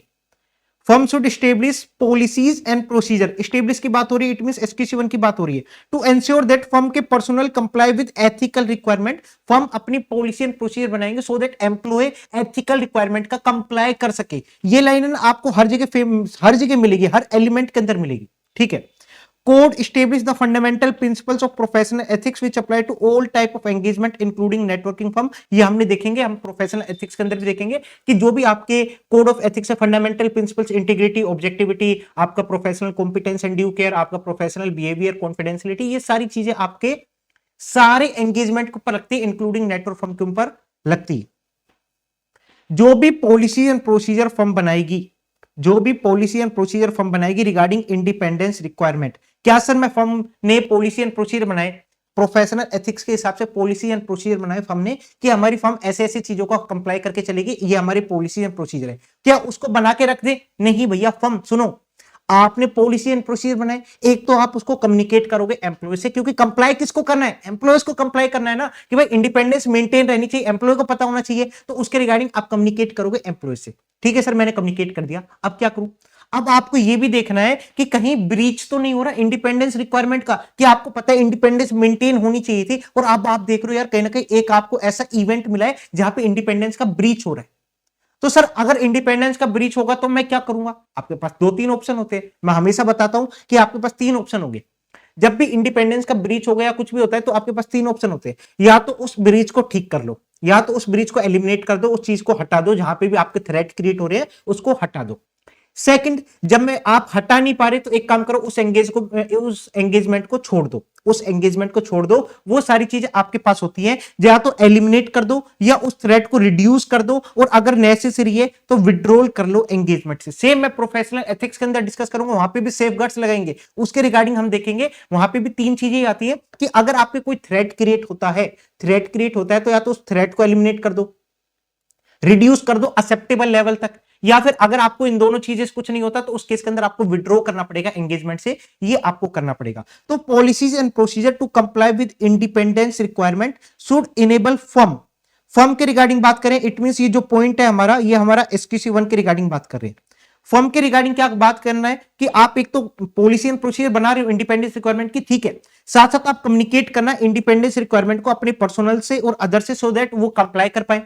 सेकंड, आइडेंटिफाई करना, इवेल्युएट करना कोई ऐसे सर्कमस्टेंसेस तो नहीं है जो इंडिपेंडेंस के ऊपर थ्रेट क्रिएट करते हो। अगर आपको पता लगा यार ये तो इंडिपेंडेंस के ऊपर थ्रेट क्रिएट कर देगा, ये वाला जो हम एंगेजमेंट टीम को भेज रहे हैं अडानी के पास, ये तो अडानी का रिलेटिव है, अगर ये वहां गया तो इंडिपेंडेंस के ऊपर थ्रेट क्रिएट हो जाएगा, तो ऐसा आपने सर्कमस्टेंसेस को आइडेंटिफाई किया ना, अब उस सर्कमस्टेंसेस को कहीं ना कहीं उसके ऊपर एप्रोप्रिएट एक्शन लेना पड़ेगा। तो उसके ऊपर एप्रोप्रिएट एक्शन लेके चलना, चाहे उसको एलिमिनेट कर देना, मारने वाला एलिमिनेट नहीं भाई, दूर रखो वो नहीं, एलिमिनेट मतलब उसको बोल दो भाई तू एंगेजमेंट टीम का पार्ट नहीं, दूसरे एंगेजमेंट पे जाना, इस वाले एंगेजमेंट पे मत जाना। या फिर रिड्यूस करो सच थ्रेट की उसको छोटा मोटा काम दे देना, एक्सेप्टेबल लेवल तक ले आओ। या फिर अगर आपको लगता है कि यार एंगेजमेंट पार्टनर ही रिलेटिव है आपका अडानी का, तो उस केस के अंदर अगर आपको कंसिडर नेसेसरी लगता है तो विड्रॉ भी कर लेना एंगेजमेंट से। तो ये सारी चीजें आपको करनी पड़ेगी एसक्यूसी 1 के अंदर, फर्म के रिगार्डिंग आपको ये सारी चीजें देखनी पड़ेगी। सर व्हाट इफ मैंने देखा कि यार वो एम्प्लॉय है ना, कोई भी रिलेटिव नहीं है अडानी वडानी का, हमने एंगेजमेंट टीम को भेज दिया, अब वहां पे जाके पता लगा ब्रीच हो गया इंडिपेंडेंस का, हो चुका ब्रीच, अब मैं क्या करूं? तो उसके रिगार्डिंग बोला गया अगर आपका ब्रीच होता है इंडिपेंडेंस रिक्वायरमेंट का, जैसे ही पता लगता है, जिसको भी पता लगता है, जो भी रिक्वायर्ड पर्सन उसको पता लगेगा, तो वो सबसे पहले फर्म को नोटिफाई करेगा, फर्म फर्म फर्म सुनो, तुम्हारी पॉलिसी एंड प्रोसीजर का ब्रीच हो चुका, इंडिपेंडेंस रिक्वायरमेंट का कहने का ब्रीच हो गया। सेकंड, आप अपने एंगेजमेंट पार्टनर को बताओगे, अगर उसे नहीं पता तो उसे भी बताओगे कि भाई यहां पे हमारे इंडिपेंडेंस रिक्वायरमेंट का ब्रीच हुआ है, और उसके इसके रिगार्डिंग आपको एप्रोप्रिएट एक्शन लेके चलना पड़ेगा। In case of breach of independence requirement promptly notify the firm, आपको प्रॉम्प्टली नोटिफाई करना पड़ेगा, फटाफट नोटिफाई करना पड़ेगा फर्म को, साथ साथ एंगेजमेंट पार्टनर को नोटिफाई करना पड़ेगा जो एड्रेस करेगा उस ब्रीच को, और साथ साथ एप्रोप्रिएट एक्शन लेके चलोगे उस मैटर को रिजोल्व करने के रिगार्डिंग। ये सारा काम होता है अगर आपका ब्रीच हो जाता है इंडिपेंडेंस रिक्वायरमेंट का। सर ये बात तो हो गई फर्म की। अब एंगेजमेंट लेवल की बात कर लो कि अगर ऑडिट करने गए यहां पे तो ठीक है, फर्म ने बोला कि भाई हम एंगेजमेंट भेज रहे हैं, जब तक तो फर्म के अंदर ही है ना, एंगेजमेंट जो भी एंगेजमेंट टीम को भेज रहे हैं फर्म के अंदर है। अब वो एंगेजमेंट भेजेंगे तो एंगेजमेंट टीम को भेजेंगे तो उस केस के अंदर हमने देख लिया कि कहीं पे भी इंडिपेंडेंस के रिगार्डिंग कोई दिक्कत तो नहीं है, ठीक है। अब सर वहां पे चले गए, वहां ऑडिट करने चले गए, अब वहां पे जाके कोई एंगेजमेंट टीम का कोई पर्सन आर्टिकल मिल जाए क्लाइंट के साथ तो क्या होगा? तो उसी के रिगार्डिंग बोला गया टू एंश्योर, ध्यान रखना, comply with the independence requirement, जो भी इंडिपेंडेंस रिक्वायरमेंट है पॉलिसी एंड प्रोसीजर उसका कंप्लाई हो, उसके रिगार्डिंग एंगेजमेंट पार्टनर आपको दो तीन चीजें करनी पड़ेगी। एंगेजमेंट पार्टनर बताएगा, देखो हमारी पॉलिसी एंड प्रोसीजर है वो तो फर्म ने बता दिया, एंगेजमेंट पार्टनर आपको एक काम करना है, वहां पे ऑडिट चल रही, आर्टिकल ऑडिट कर रहे हैं, ठीक है, आपको है ना प्रोफेशनल स्केप्टिसिज्म मेंटेन करके चलना है। आपको क्या करना है, वहां पे देखना है कि यार कोई आपका एम्प्लॉय कहीं वहां पे कोई थ्रेट तो क्रिएट नहीं कर रहा, आपको वो आइडेंटिफाई करना है। इट मींस ऑब्टेन करोगे रिलीवेंट इंफॉर्मेशन और सर्कमस्टेंसेस जो इंडिपेंडेंस के ऊपर थ्रेट क्रिएट कर रहे हो। आपको इंफॉर्मेशन मिली कि यहां पे थ्रेट क्रिएट हो सकता है इंडिपेंडेंस के रिगार्डिंग, अब आप क्या करोगे, उस इंफॉर्मेशन को इवेल्युएट करोगे, क्या इससे मेरी फर्म की पॉलिसी एंड प्रोसीजर है क्वालिटी कंट्रोल के रिगार्डिंग, जो आपके एथिकल रिक्वायरमेंट के रिगार्डिंग, क्या उसके ऊपर इफेक्ट आ रहा है, क्या उसका कहीं ना कहीं ब्रीच हो रहा है, क्या आप उसको इवेल्युएट करोगे। फिर आपने इवेल्युएट किया information, identified breaches of firm independence policies and procedure, या तो आपको पता लगे भाई यहां पे फर्म की पॉलिसी एंड प्रोसीजर का ब्रीच हुआ है, या फिर आपको पता लगे यहां पे ब्रीच हो सकता है उस रिलेवेंट इंफॉर्मेशन से, तो उसके रिगार्डिंग फिर वापस आप एप्रोप्रिएट एक्शन लेके चलोगे, या तो एलिमिनेट करोगे उस थ्रेट को या रिड्यूस करोगे एक्सेप्टेबल लेवल पे बाय अप्लाइंग सेफगार्ड। देखो एंगेजमेंट पार्टनर खुद विड्रॉ नहीं कर सकता, फर्म लेवल पे तो हमने देखा था एंगेजमेंट पार्टनर, फर्म लेवल पे हमने देखा था विड्रॉ भी कर सकते क्योंकि फर्म के पास पूरा राइट है। एंगेजमेंट पार्टनर आपके पास इतना राइट नहीं कि आप डायरेक्ट विड्रॉ कर लो, विड्रॉ करने से पहले आपको कहीं ना कहीं फर्म से कम्युनिकेट करना पड़ेगा कि यार ऐसे ऐसे कहीं ना कहीं हमारे यहाँ पे ब्रीच हुआ है और हम इसको एलिमिनेट भी नहीं कर पा रहे, अब विड्रॉ करना बेस्ट रहेगा, तो उस केस के अंदर फर्म से डिस्कस करने के बाद आप विड्रॉ करोगे। ध्यान रखना यहाँ पे इसलिए बोला गया या तो आप एलिमिनेट करोगे या रिड्यूस करोगे एक्सेप्टेबल लेवल तक बाय अप्लाइंग द सेफगार्ड। ये आपका SA-220 हो गया। अब आपको समझ में आया एथिकल रिक्वायरमेंट का क्या था। देखो एथिकल रिक्वायरमेंट में सिंपल सी बात बोली, जो भी आपके कोड ऑफ एथिक्स है, फंडामेंटल प्रिंसिपल, उनका आपको कंप्लाई करना पड़ेगा, और इंडिपेंडेंस रिक्वायरमेंट के रिगार्डिंग आपको पॉलिसी एंड प्रोसीजर बनानी पड़ेगी। Give me a minute. Yes, independence requirement के रिगार्डिंग आपको पॉलिसी एंड प्रोसीजर बनानी पड़ेगी। सिर्फ पॉलिसी एंड प्रोसीजर मत बनाना, फर्म आपको ध्यान रखना उसको कम्युनिकेट भी करना पर्सनल से, साथ साथ आपको देखना पड़ेगा कहीं पे थ्रेट तो क्रिएट नहीं हो रहा इंडिपेंडेंस रिक्वायरमेंट का। अगर ऐसी चीज होती है तो एप्रोप्रिएट एक्शन लेके चलना। एक्शन के अंदर तीन चीजें आती है, एलिमिनेट करना या फिर रिड्यूस करना एक्सेप्टेबल लेवल तक। अगर दोनों चीजें नहीं हो सकती उस केस के अंदर आप विड्रॉ करके चलना, ठीक है। फिर सर जो हमने पॉलिसी एंड प्रोसीजर बनाया इंडिपेंडेंस रिक्वायरमेंट को, वो कंप्लाई भी होना चाहिए एंगेजमेंट लेवल पे, तो उसके रिगार्डिंग एंगेजमेंट पार्टनर आपको दो तीन चीजें करनी पड़ेगी। एक तो ऑब्टेन करना इंफॉर्मेशन, या फिर कहीं पे आपको कोई ऐसा सर्कमस्टेंसेस मिल जाए जिससे थ्रेट क्रिएट हो रहा हो इंडिपेंडेंस के ऊपर। सर जैसे ही मुझे इंफॉर्मेशन मिली, जैसे ही मुझे आइडेंटिफाइड पता लगा थ्रेट कौन कौन से हैं, वो देखो कि यार उससे कहीं ना कहीं ब्रीच तो नहीं हो रहा इंडिपेंडेंस रिक्वायरमेंट का, जो फर्म की पॉलिसी एंड प्रोसीजर है उसका ब्रीच तो नहीं हो रहा, उसका नॉन कंप्लायंस तो नहीं हो रहा। तो उस केस के अंदर अगर आपको ऐसा पता लगता है फिर आप एप्रोप्रिएट एक्शन लेके चलोगे, जहां पे आप एलिमिनेट करोगे, रिड्यूस करोगे एक्सेप्टेबल लेवल तक बाय अप्लाइंग द सेफगार्ड्स। ये था आपका SQC-1 और SA-220 का एथिकल रिक्वायरमेंट के रिगार्डिंग पॉइंट। लेकिन यहां पे एक स्टेप और ऊपर चले गए, यहां पे सिंपल सी बात ऐसी बोली गई और ये रियल में होता है। सिंपल सी बात एक बात बोली गई कि ठीक है आपने एम्प्लॉय से कम्युनिकेट किया, भाई उसको कंप्लाई करना है। समटाइम्स क्या होता है एम्प्लॉय जाके वहां पे ऑडिट कंडक्ट कर रहे हैं, तो अभी हमें कैसे पता लगेगा भाई उसने कंप्लाई कर लिया? तो एंगेजमेंट पार्टनर के साथ साथ आपको एंगेजमेंट टीम को भी बोला भाई आपकी भी रिस्पॉन्सिबिलिटी है, अब आपको एक काम करो, मुझे ना लिख के दो कि आपने इंडिपेंडेंस रिक्वायरमेंट का कंप्लाई किया है। इसलिए बोला गया एटलीस्ट एनुअली, एटलीस्ट साल में एक बार firm should obtain return confirmation of compliance with policies and procedure.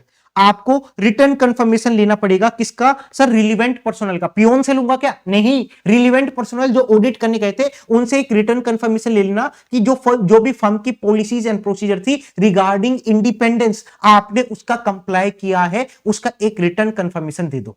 आप उसका रिटर्न कंफर्मेशन दे दो with policies and procedure on independence from all relevant personal. Paper या इलेक्ट्रॉनिक फॉर्म कैसे भी आप ले सकते हो, उनसे एनुअली आपको लेना पड़ेगा। ये भी आपका रूल है, ये भी आपका रूल है। और ये रियल में आर्टिकलशिप में जब मैंने एक दो ऑडिट की थी, मतलब एज ए लीड की थी, तो उस केस के अंदर मुझसे भी कहीं ना कहीं ये इंडिपेंडेंस रिक्वायरमेंट के रिगार्डिंग रिटर्न कंफर्मेशन लिया था, ये भी लिया था। साथ साथ आपको ध्यान रखना सर, समटाइम्स क्या होता है कि है ना यहाँ पे आपको सेफगार्ड्स लगाने पड़ते हैं, फैमिलियरिटी थ्रेट क्रिएट हो जाता है।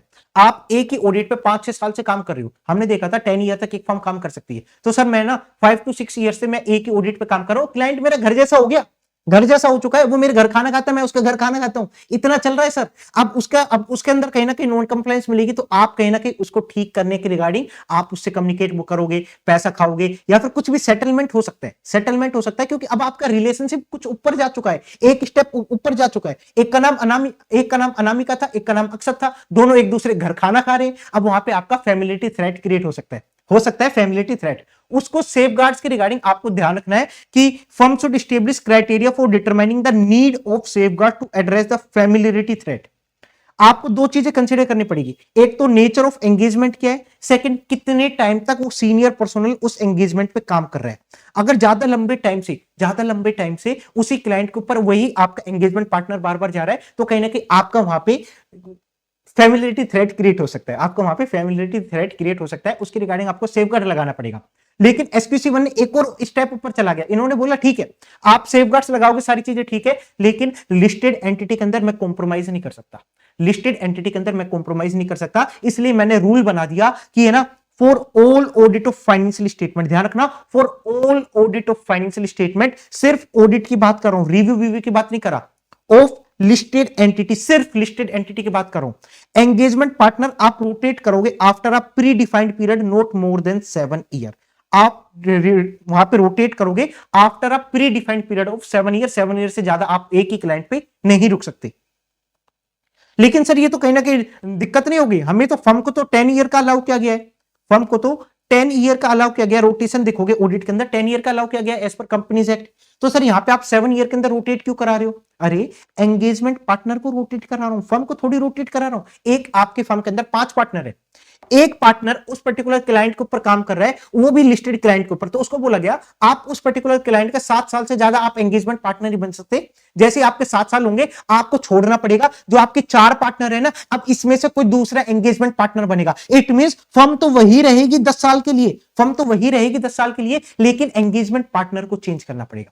पहली बात ये। अब मैं आपसे एक क्वेश्चन पूछता हूं, थोड़ा कॉमन सेंस यूज करना, क्या सर इंडिविजुअल या सोल प्रोप्राइटर हम बोलते हैं, क्या ये जो 7 ईयर वाला प्रोविजन है ये इसके ऊपर भी एप्लीकेबल होगा?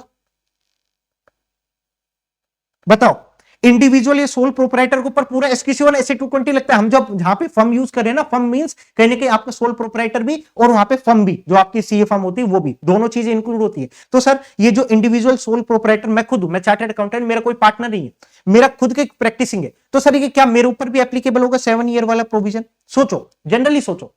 हाँ सर होना चाहिए ना, यहाँ पे आपने बोला फर्म के अंदर तो सोल प्रोप्राइटर भी इंक्लूड होता है, आपकी बात ठीक है, लेकिन क्या 7 ईयर के ऊपर आपका इंडिविजुअल 7 ईयर तक ऑडिट कर सकता है? बताओ, सोल प्रोप्राइटर आपका 7 ईयर तक ऑडिट कर सकता है? अरे सोल प्रोप्राइटर तो कंपनी के केस में 5 ईयर तक ही ऑडिट करता है, और मैं लिस्टेड एंटिटी की बात करूं, कंपनी की बात करूं, तो उस केस के अंदर आप 5 ईयर तक ही तो ऑडिट करते हो, 10 ईयर तक तो भाई फर्म जाती है, तो 10 ईयर के केस में 7 ईयर के बाद आपको एंगेजमेंट पार्टनर को रोटेट करना है, तो इस केस के अंदर सोल प्रोप्राइटर के ऊपर आएगा ही नहीं, सोल प्रोप्राइटर के ऊपर ये प्रोविजन ही नहीं है, ये प्रोविजन सिर्फ और सिर्फ फर्म के ऊपर है। ध्यान ऐसे थोड़ा सा सोचा करो, कॉमन सेंस, आपको कंपनीज एक्ट से भी कनेक्ट करा रहा हूं मैं, ठीक है। तो यहां पे आपको उस वे में भी सोचना है। तो साफ साफ क्या बोला, for all audit of financial statement of listed entity engagement partner को रोटेट करना पड़ेगा after a pre defined period not more than 7 year. 7 साल से ज्यादा आप एक ही एंगेजमेंट पार्टनर को एक ही क्लाइंट पे नहीं रख सकते, आपको चेंज करना पड़ेगा। लेकिन सिर्फ और सिर्फ ये लिस्टेड एंटिटी और ऑडिट के ऊपर कवर होता है। यहां से एमसीक्यू पूछ लेंगे तो आपको ध्यान होना चाहिए कि ये सिर्फ लिस्टेड एंटिटी के ऊपर एप्लीकेबल, ऑडिट के ऊपर एप्लीकेबल है। Okay done. ये था पूरा पूरा आपका एलिमेंट 2। हमने एलिमेंट 1 लीडरशिप रिस्पांसिबिलिटी कवर कर लिया, एलिमेंट 2 हमने एथिकल रिक्वायरमेंट कवर कर लिया। अब आपका एलिमेंट 3 आता है जो कि मोस्ट इंपोर्टेंट है, acceptance and continuance of client relationship and specific element. कैसे क्लाइंट को एक्सेप्ट करना है, कैसे क्लाइंट को आपको कंटिन्यू करना है, उसके रिगार्डिंग फर्म की पॉलिसीज एंड प्रोसीजर होनी चाहिए। हम यहां पे पॉलिसी एंड प्रोसीजर की तो बात करें तो फर्म की पॉलिसी एंड प्रोसीजर होनी चाहिए। कैसे क्लाइंट को आप एक्सेप्ट कर सकते हो, कैसे क्लाइंट को आप कंटिन्यू कर सकते हो। तो इसके अंदर 3 चीजें कवर हो रही है, ध्यान रखो, सुनो सर। एक तो न्यू क्लाइंट की बात होगी, नई क्लाइंट को कैसे क्लाइंट को हम एक्सेप्ट कर सकते हैं, आपने बात उसकी की। सेकंड, ओल्ड क्लाइंट की बात हो रही है और उसके ओल्ड एंगेजमेंट की बात हो रही है, जिसको मैं कंटिन्यू करूंगी इस ईयर। लास्ट ईयर मैंने ऑडिट करा, इस ईयर आप कंटिन्यू कर रहे हो तो भी आपको इवेल्युएट करना पड़ेगा। तो सर ये बार बार हम इवेल्युएट क्यों कर रहे हैं, वो भी मैं डिस्कस करूंगा। थर्ड बात आएगी आपके यहां पे ओल्ड क्लाइंट के न्यू एंगेजमेंट की। क्या पता ओल्ड क्लाइंट ने बोला चलो यार हमारी एक और कंपनी, उसकी भी आप ऑडिट कर देना, पुराने क्लाइंट के न्यू एंगेजमेंट की बात आएगी तो भी यहां पे आपको देखना। तीनों चीजें कवर होगी इसमें। एक्सेप्टिंग, यहां पे देखो, acceptance and continuance of client relationship and specific engagement. Accept कर रहे हो, एक्सेप्ट कर रहे हो उस केस के अंदर भी, कंटिन्यू कर रहे हो उस केस के अंदर भी आपकी फर्म की पॉलिसी एंड प्रोसीजर होनी चाहिए। लेकिन सर आपने ये तो बताया नहीं, ओल्ड क्लाइंट के ओल्ड एंगेजमेंट को मैं कंटिन्यू कर रहा हूं तो बार बार क्यों देखूं, जब मैं एक्सेप्ट करूंगा तभी देख लूंगा ना, कंटिन्यू करते टाइम क्यों देखूं बार बार उसकी क्वालिटी कंट्रोल की, हम पॉलिसी एंड प्रोसीजर का कंप्लायंस हो रहा है नहीं हो रहा। आप एक बात बताओ, विजय माल्या पहले भी तो इतना बड़ा इंसान था, वो तो फ्रॉडिया भगोड़िया कब माना गया, जब उसने डिफॉल्ट किया, जब वो पैसे लेके भागा, तो बाद में भागा है ना। आपने उस टाइम तो एक्सेप्ट कर ली विजय माल्या की, वो कंपनी की ऑडिट, किंगफिशर की ऑडिट एक्सेप्ट कर ली, बोल रहा है मस्त आहा। तो उस केस के अंदर आपने बोला ठीक है यार कंपनी सही चल रही है, लेकिन जब वो भाग गया, मनी लॉन्ड्रिंग के अंदर उसके पकड़े जा रहे हैं, तो उस केस के अंदर अब आपको तो समझ में आना चाहिए ना कि अब मैं इसको कंटिन्यू करूं या ना करूं। इसलिए बोला गया आपने एक्सेप्ट करते टाइम इवेल्युएट करे भाई इसके क्लाइंट को एक्सेप्ट करना चाहिए नहीं करना चाहिए, ठीक है।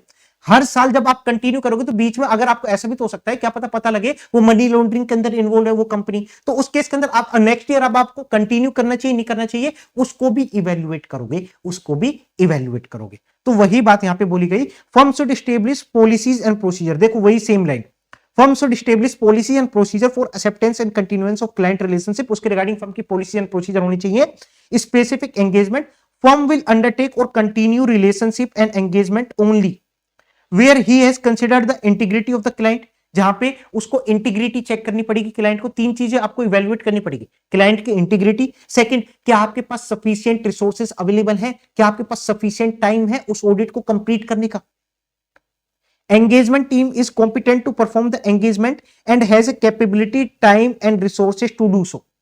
Third, firm engagement team can comply with the ethical requirement. Firm engagement team can comply with the ethical requirement. Mainly आपके 3 होते हैं, मेनली आपके 3 होते हैं। देखो जब भी आप किसी क्लाइंट को आप एक्सेप्ट करना चाहते हो, कंटिन्यू करना चाहते हो, तो आप 3 चीजों के रिगार्डिंग आपकी पॉलिसी एंड प्रोसीजर होनी चाहिए कि उसकी क्लाइंट की इंटीग्रिटी को चेक करें। विजय माल्या तो नहीं है ना, भाग तो नहीं जाएगा, कहीं ना कहीं मनी लॉन्ड्रिंग के अंदर तो इन्वॉल्व नहीं है, ऐसा आप उसकी इंटीग्रिटी चेक करते हो। भाई साफ शुद्ध आदमी चाहिए, हमें साफ शुद्ध क्लाइंट चाहिए, उसी की हम ऑडिट करके आएंगे, ऐसा आपको इंटीग्रिटी चेक करना है।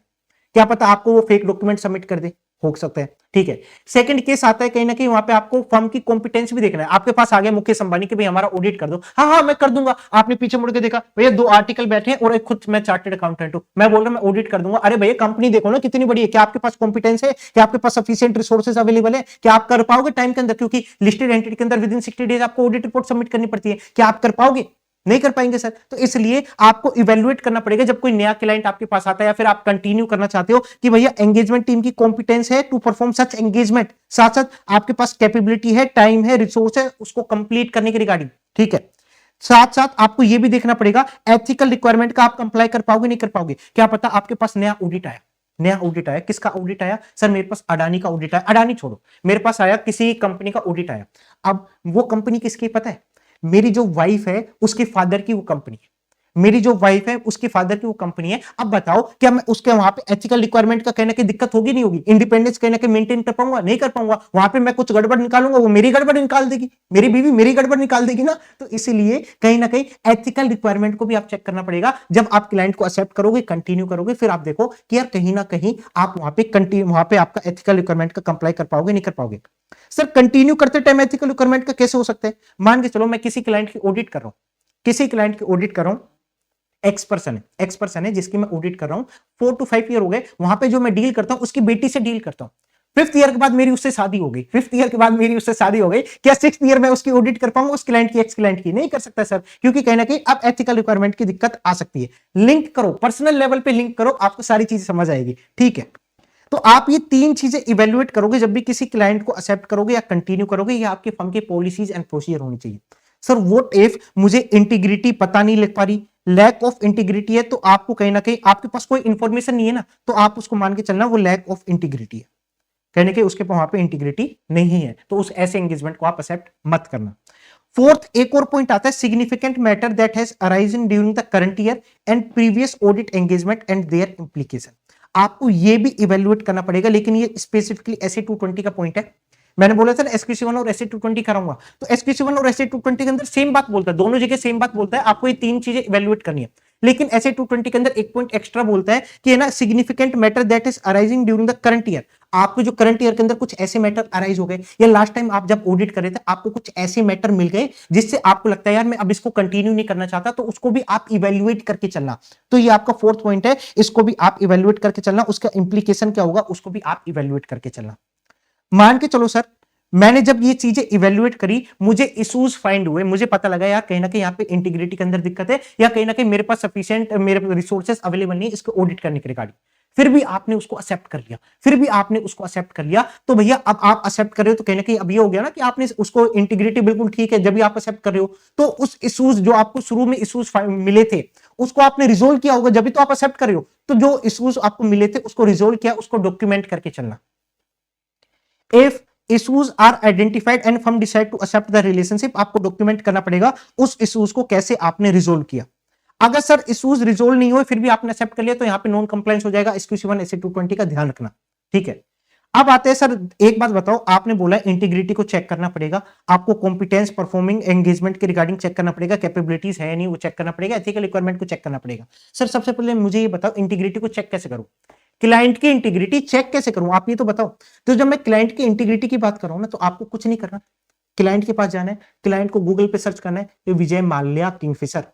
अब आपको पता लग जाए भाई फ्रॉड है या नहीं है, तो इट मींस कहने के बैकग्राउंड सर्च कर लेना, बैकग्राउंड सर्च कर लेना।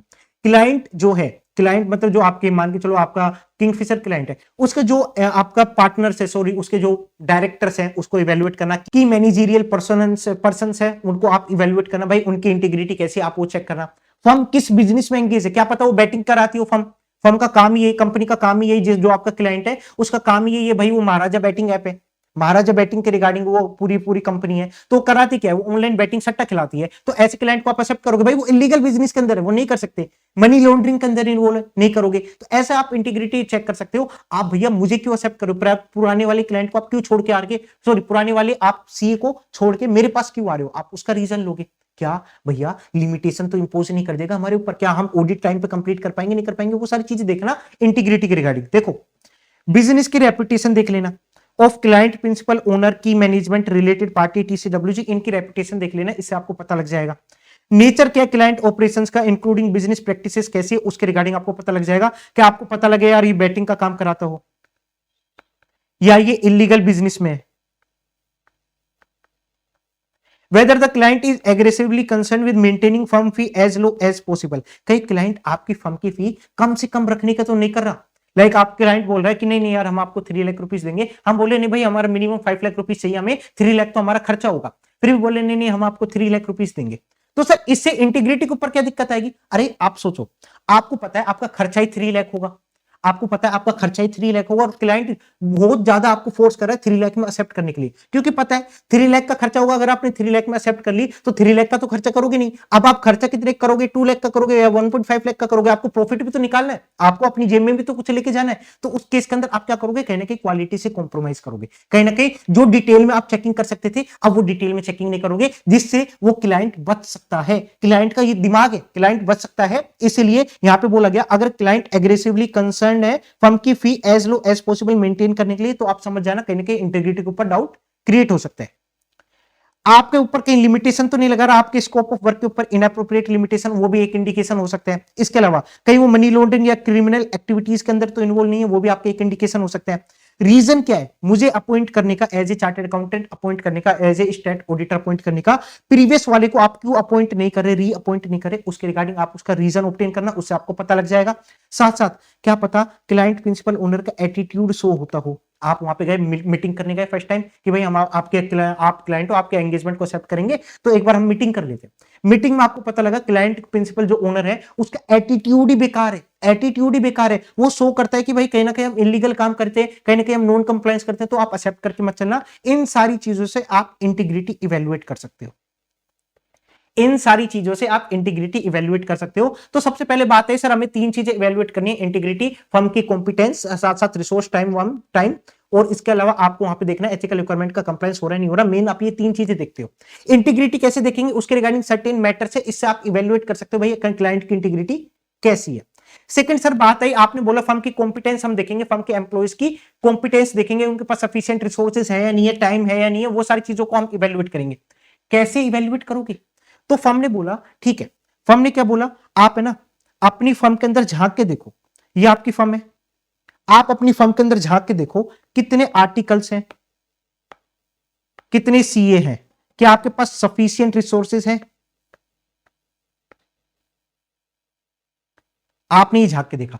सेकंड, और डिटेल में झांको, क्या जो ये आपके रिसोर्सेज अवेलेबल हैं, क्या इनके पास नॉलेज है उस पर्टिकुलर इंडस्ट्री की, जिस इंडस्ट्री में वो काम कर रहे हैं। आज तक आपके मतलब जो भी एम्प्लॉयज है, जो भी रिसोर्सेज है, उन्होंने बैंक ऑडिट करी नहीं, आप उनको बैंक ऑडिट एक्सेप्ट करने की सोच रहे हो कि यार मैं किसी क्लाइंट का बैंक ऑडिट एक्सेप्ट कर लूं, तो आप देखो ना उनके पास नॉलेज है क्या बैंक ऑडिट की। सर ऐसे तो हम बैंक ऑडिट कभी एक्सेप्ट नहीं कर पाएंगे। ठीक है, मेरी बात सुनो, नॉलेज है नहीं वो तो इवेल्युएट करोगे, क्या ये अडेप्ट कर सकते हैं, क्या ये आप नई चीजें सीख सकते हैं, न्यू थिंग्स को लर्न कर सकते हैं, आप वो भी इवेल्युएट कर लेना। अगर आपको लगता है हाँ यार आपके जो रिसोर्सेज हैं नई चीजों को अडेप्ट कर सकते हैं, नई नॉलेज को अडेप्ट कर सकते हैं, तो अगर आपको लगता है ऐसा है तो वहां पे आप एक्सेप्ट कर सकते हैं, कोई दिक्कत नहीं है। फिर आपने और चीजें देखी, और क्या देखोगे, क्या सर आपके पास एक्सपर्ट्स अवेलेबल है। हो सकता है ना कई बार आपको एक्सपर्ट्स की नीड पड़े कोई पर्टिकुलर इंफॉर्मेशन के रिस्पेक्ट में, जैसे रिलायंस है, रिलायंस के अंदर क्या होता है, पेट्रोलियम और रिजर्व की बात होती है, उसके अंदर वहां पे आपको एक बनाना पड़ता है एस्टिमेशन कि आपका कितना रिजर्व बचा है कितना नहीं बचा। वो एज ए चार्टर्ड अकाउंटेंट आपके पास नॉलेज नहीं है, क्या आपके पास एक्सपर्ट अवेलेबल है उसको वैल्यूएशन की रिगार्डिंग, आप वो चेक करोगे। तो ये सारी चीजें आप इवेल्युएट करते हो कि भाई क्लाइंट को एक्सेप्ट करने से पहले ये सारी चीजें तो चेक कर लूं, मेरे फर्म के पास है या नहीं है, तो ही मैं क्लाइंट को एक्सेप्ट करूंगा ना। क्या मैं टाइमली ऑडिट को कंप्लीट कर पाऊंगा, टाइमली ऑडिट को कंप्लीट कर पाऊंगा, लिस्टेड एंटिटी है तो विद इन 60 डेज कंप्लीट करना है, कि आप अपने पास जितने रिसोर्सेज हैं उससे 60 डेज के अंदर कंप्लाई कर पाऊंगा नहीं कर पाऊंगा, तो आपको वो भी चेक करना है। तो ऐसे आप इवेल्युएट करते हो फर्म की कॉम्पिटेंस। तो यहां पे आप कैसे इवेल्युएट करोगे, matter to be considered regarding capabilities, competence, time and resources. क्या क्या चेक करोगे, फर्म की नॉलेज ऑफ रिलेवेंट इंडस्ट्री, जो फर्म के जो एम्प्लॉयज हैं उनके पास नॉलेज है क्या रिलेवेंट इंडस्ट्री का। अगर मैं बैंकिंग एक्सेप्ट करना चाहता हूं तो क्या उनके पास नॉलेज है उस सब्जेक्ट मैटर की, क्या उनके पास एक्सपीरियंस है relevant regulatory and reporting requirement का। कंपनी की तो ऑडिट करिए ठीक है, लेकिन बैंकिंग की जब हम ऑडिट करेंगे तो उसके रिगार्डिंग आरबीआई रेगुलेशंस लग जाएगा, तो क्या उसके रिगार्डिंग एक्सपीरियंस है हमारे पर्सनल्स को, हमारे एम्प्लॉयज को उसके रिगार्डिंग एक्सपीरियंस है क्या। अगर एक्सपीरियंस नहीं है तो क्या वो एबिलिटी है उनके पास to gain the necessary skills and knowledge effectively. अगर एबिलिटी भी है तो भी हम एक्सेप्ट कर लेंगे, ऐसा थोड़ी है कि सर हम कभी बैंकिंग एक्सेप्ट नहीं कर सकते, कर सकते हो, लेकिन क्या आपके पास एबिलिटी है या आपके पास ऑलरेडी एक्सपीरियंस है या नहीं है, आप उसको इवेल्युएट करोगे। इसके अलावा क्या आपके पास सफिशिएंट पर्सनल्स अवेलेबल है with necessary capabilities and competence उस ऑडिट को परफॉर्म करने के रिगार्डिंग, क्या आपके पास एक्सपर्ट्स अवेलेबल हैं, individual meeting the criteria and eligibility requirement to perform EQCR are available and where applicable. EQCR के रिगार्डिंग मैं अभी आगे डिस्कस करूंगा, तो वही बात की गई कि आप कंप्लीट कर पाओगे एंगेजमेंट को with in the reporting deadline. जो आपकी रिपोर्टिंग डेडलाइन है उसके अंदर आप कहीं ना कहीं कंप्लीट कर पाओगे अपने एंगेजमेंट को। तो ये सारी चीजें इवेल्युएट करते हो जिससे आपको पता लगेगा फर्म के पर्सनल्स की कहीं ना कहीं कॉम्पिटेंस है या नहीं है, इसके अलावा आपके पास सफिशिएंट टाइम रिसोर्सेज है या नहीं है, तो ही आप क्लाइंट को एक्सेप्ट करना, अदरवाइज आप क्लाइंट को एक्सेप्ट या कंटिन्यू मत करना। तो ये सारी फर्म की पॉलिसी एंड प्रोसीजर का गाइडेंस प्रोवाइड की गई आपको। फिर आता है आपका एक और point, policies and procedure on withdrawal from engagement and client relationship. Sir मान के चलो हुआ क्या, मैंने ना एक्सेप्ट कर ली थी, एक क्लाइंट को एक्सेप्ट करा था पहले से, पहले मैंने उसकी इंटीग्रिटी इवैल्यूएट कर ली थी, मेरी कॉम्पिटेंसी इवैल्यूएट कर ली थी, मैंने एथिकल रिक्वायरमेंट इवैल्यूएट कर ली थी, अब सारी चीजें ठीक चल रहा है। अब आपने बोला उसके साथ आपका 5-6 साल का आपका काफी अच्छा काम हो गया था, तो आपने उसकी ही बेटी से शादी कर ली। अब मेरा एथिकल रिक्वायरमेंट की दिक्कत हुई ना दिक्कत, हाँ सर एथिकल रिक्वायरमेंट की दिक्कत हुई, अब मैं इंडिपेंडेंस को मेंटेन नहीं कर सकता, अब मैं क्या करूं सर, अब मैं क्या करूं सर बताओ ना मुझे, क्या मैं उसको एलिमिनेट कर सकता हूं, क्या अपनी बीवी को छोड़ के जा सकता हूं एक एंगेजमेंट के लिए? नहीं सर वो नहीं छोड़ सकते। क्या उसको आप एक्सेप्टेबल लेवल तक ला सकते हो? नहीं सर ऐसे केस के अंदर एक्सेप्टेबल लेवल तक नहीं ला सकते। तो क्या करना पड़ेगा? विड्रॉ करना पड़ेगा एंगेजमेंट को। इट मींस मुझे वो क्लाइंट, मेरे जो फादर इन लॉ है उसको छोड़ना पड़ेगा, वो वाली एंगेजमेंट को छोड़ना पड़ेगा। ठीक है, अब जब ऐसे छोड़ोगे, ऐसे थोड़ी है कि ठीक है फादर इन लॉ मैं कल से नहीं आऊंगा, कल से मैंने आपकी ऑडिट छोड़ दी, ऐसा थोड़ी होता है। आपको जब छोड़ना है तो उसके रिगार्डिंग भी तो फर्म की पॉलिसी एंड प्रोसीजर होगी। आप किसी क्लाइंट को विड्रॉ करके चल रहे हो, आप उसको छोड़ के जा रहे हो, तो प्रॉपर एक सीक्वेंस, प्रॉपर एक प्रोसीजर फॉलो होना चाहिए, उसके रिगार्डिंग भी फर्म की पॉलिसी एंड प्रोसीजर होनी चाहिए। या फिर ऐसा छोड़ो, ये थोड़ा पर्सनल वाला छोड़ो, दूसरा एग्जांपल लेता हूं। सर हुआ क्या, मैं क्लाइंट के रिगार्डिंग काम करता था, वो प्रॉपर अपना एक पर्टिकुलर इंडस्ट्री में काम करता था, ठीक है, मैं उसके वहां पे ऑडिट करने जाता था, सारी चीजें ठीक है। लेकिन थर्ड ईयर क्या हुआ, उसने ना दूसरी इंडस्ट्री के अंदर भी एक्सपेंड कर दिया, जिस इंडस्ट्री के रिगार्डिंग मेरे फर्म के जो पर्सनल है उनके पास प्रॉपर नॉलेज नहीं, एक्सपीरियंस नहीं, ना ही उनके पास ability to gain such experience. तो उस केस के अंदर क्या मैं उस ऑडिट को कंटिन्यू कर सकता हूं? नहीं कर सकता। उस केस के अंदर आपको छोड़ना पड़ेगा, विड्रॉ करना पड़ेगा। तो जब आप विड्रॉ करोगे तो अगले दिन से ऐसा थोड़ी बोलोगे कि सर मैं कल से नहीं आऊंगा क्योंकि मेरे पास एक्सपीरियंस नहीं है, मैंने आपकी ऑडिट छोड़ दी। आपका उसका प्रॉपर सीक्वेंस होना चाहिए, उसके रिगार्डिंग भी फर्म की पॉलिसी एंड प्रोसीजर होनी चाहिए। ध्यान से सुनो, उसके रिगार्डिंग भी फर्म की पॉलिसी एंड प्रोसीजर होनी चाहिए। वही बात यहां पे बोली गई, policies and procedure on withdrawal from engagement and client relationship. अगर आप विड्रॉ कर रहे हो तो उसके रिगार्डिंग भी फर्म की पॉलिसी एंड प्रोसीजर होनी चाहिए। वो कैसे होगी सर? डिस्कस करो सबसे पहले appropriate level of client management और टीसीडब्ल्यूजी। मैनेजमेंट और टीसीडब्ल्यूजी से डिस्कस करो कि भैया ये अप्रोप्रिएट एक्शंस हम ले रहे हैं बेस्ड ऑन रिलेवेंट फैक्ट और सर्कमस्टेंसेस पे हम ये वाला एक्शन लेके चलेंगे। या फिर ऐसा हो सकता है ना, मैनेजमेंट ने लिमिटेशन इंपोज कर दिया, अब आपको लग रहा है यार कहीं ना कहीं मैं इस क्लाइंट को आगे नहीं बढ़ा सकता, तो एक काम करो ना, अब आप बेस्ड ऑन रिलेवेंट फैक्ट और सर्कमस्टेंसेस आप विड्रॉ करके जाने वाले हो, तो आप उनसे कम्युनिकेट करोगे कि भाई ये वाले सर्कमस्टेंसेस की वजह से हम ये वाला डिसीजन ले सकते हैं। विड्रॉ नहीं किया अभी अपने, आप उनसे कम्युनिकेट कर रहे हो। जैसे उनसे कम्युनिकेट करोगे क्या होगा, या तो मैटर रिजोल्व हो जाएगा, यार सामने वाला टीसीडब्ल्यूजी अच्छा था, उसने मैटर को रिजोल्व कर दिया। अगर उसने रिजोल्व नहीं किया, अब आपको क्या लगेगा कि if firm determine it is appropriate to withdraw, अगर फर्म को लगता है कि भाई सामने वाली वो मैटर्स फैक्ट और जो सर्कमस्टेंसेस उसके बेसिस पे हम विड्रॉ कर लेना चाहिए क्योंकि सामने वाला कुछ नहीं कर रहा, उस केस के अंदर आप अब विड्रॉ करके चलोगे। लेकिन विड्रॉ करते ही ऐसा नहीं कि मैं छोड़ के चला गया, आपको कम्युनिकेट करना पड़ेगा। किससे कम्युनिकेट करूंगा? वापिस मैनेजमेंट और टीसीडब्ल्यूजी से कम्युनिकेट करोगे। Discuss the appropriate level of client management and TCWG. अब सुनो, पहले तो मैंने आपको बताया था हम क्या क्या डिसीजन ले सकते हैं, अब मैं आपको बता रहा हूं कि मैं जा रहा हूं छोड़ के, चलता बना जा सिमरन जा, गई वो। अब उस केस के अंदर आप बोलोगे विड्रॉ कर रहे हैं हम एंगेजमेंट से और हमारा रीजन फॉर विड्रॉल क्या है, आपने वो बताया, ठीक है। साथ साथ आप जस्ट विड्रॉ करके नहीं जा सकते, हम प्रोफेशनल एथिक्स के अंदर देखेंगे, अगर आप किसी एंगेजमेंट को रिजाइन करते छोड़ते हो तो आपको अदर अथॉरिटीज को भी बताना पड़ सकता है। तो उस केस के अंदर considering whether there is a professional regulatory legal requirement तो नहीं है for the firm to report withdrawal from engagement with reason to the regulatory authorities. क्या आपको कोई दूसरी रेगुलेटरी अथॉरिटीज को भी तो रिपोर्ट करने की रिक्वायरमेंट है, जो आपने विड्रॉ किया है, कहीं आपकी पीआरएल रिक्वायरमेंट तो नहीं आती, तो आपको वो भी कंसीडर करके चलना है। साथ साथ आपको इन सारी चीजों को डॉक्यूमेंट भी करके चलना पड़ेगा। इन सारी चीजों को डॉक्यूमेंट करना, देखो डॉक्यूमेंटेशन आप हर चीज की करोगे। आप नए क्लाइंट को एक्सेप्ट कर रहे हो, डॉक्यूमेंट करना। उसके अंदर कोई इशू आया फिर भी आपने उसको एक्सेप्ट किया, तो इशू रिजोल्व हुए होंगे, उसको डॉक्यूमेंट करना।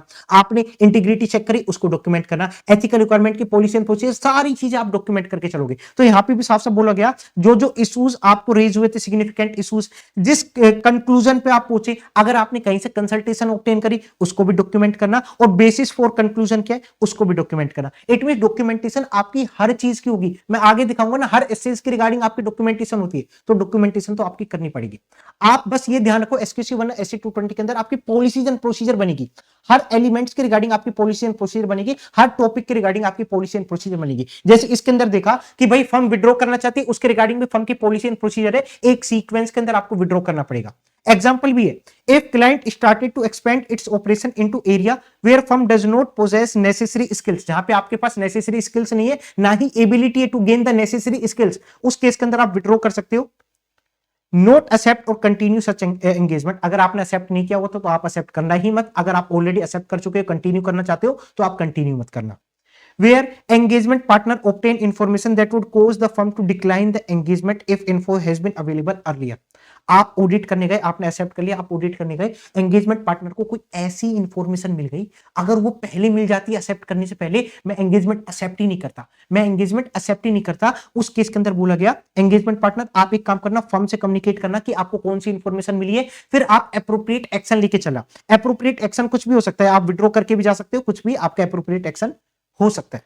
ये था पूरा पूरा आपका element 3, acceptance and continuance of client relationship. कहां पे हम थर्ड एलिमेंट पे, फर्स्ट एलिमेंट क्या था सर, लीडरशिप रिस्पांसिबिलिटी। आज की क्लास बस इतनी ही रखते हैं, मैं सेकंड पार्ट के अंदर बाकी करूंगा। जब मैं बात कर रहा हूं आपका SQC 1 के रिगार्डिंग, तो हमने देखा था SQC 1 और SC 220 का डिफरेंस होता है, फटाफट रिवाइज करा रहा हूं। मैं फर्स्ट एलिमेंट पाया था लीडरशिप रिस्पांसिबिलिटी, जिसके रिगार्डिंग फर्म की पॉलिसी एंड प्रोसीजर होती है। लीडरशिप रिस्पांसिबिलिटी SQC 1 के अंदर किसकी, मैनेजिंग पार्टनर और CEO की अल्टीमेट रिस्पांसिबिलिटी होती है, ठीक है। उसके अंदर 3 चीजों के ऊपर वो एंश्योर करेगा, एक तो कमर्शियल कंसीडरेशन ओवरराइड नहीं होना चाहिए, जिसको आप कहीं ना कहीं रिस्पांसिबिलिटी असाइन करोगे, ठीक है। फर्म की जो पॉलिसी एंड प्रोसीजर है एम्प्लॉइज के रिगार्डिंग, वहां पे डेमोस्ट्रेट होना चाहिए कि फर्म की ओवरराइडिंग कमिटमेंट है टुवर्ड द क्वालिटी, ठीक है। थर्ड, सफिशिएंट रिसोर्सेज आप अलोकेट करोगे regarding development and documentation of quality control policies and procedure. Done sir. जब मैं आता हूं SC 220, किसकी रिस्पांसिबिलिटी, एंगेजमेंट पार्टनर की रिस्पांसिबिलिटी। दो चीजों पे आपको एम्फेसिस करना है, एक तो क्वालिटी एसेंशियल है, एक importance of audit quality. Importance of audit quality के अंदर 4 पॉइंट थे, दो तो आपके क्या थे सर, दो तो मेरे ऑब्जेक्टिव थे कि आपको PRL रिक्वायरमेंट का कंप्लाई करके चलना है, ऐसा वर्क परफॉर्म करोगे। सेकंड, रिपोर्ट एप्रोप्रिएट इशू करोगे। थर्ड क्या था सर, जो SQC 1 की पॉलिसी एंड प्रोसीजर, फर्म की पॉलिसी एंड प्रोसीजर, उसका कंप्लाई होना चाहिए। फोर्थ, एंगेजमेंट टीम अपने कंसर्न को रेज कर सके विदाउट फियर ऑफ रिप्राइजल। ये था आपका एलिमेंट 1। फिर हमारे एथिकल रिक्वायरमेंट, फर्म को ऐसी पॉलिसी एंड प्रोसीजर बनानी पड़ेगी एथिकल रिक्वायरमेंट के रिस्पेक्ट में, जो सारे एम्प्लॉइज हैं वो कंप्लाई कर सके एथिकल रिक्वायरमेंट का, जिसके अंदर आपको फंडामेंटल प्रिंसिपल देखना पड़ेगा, इंडिपेंडेंस रिक्वायरमेंट की पॉलिसी एंड प्रोसीजर बनाना पड़ेगा, सबको देखना पड़ेगा।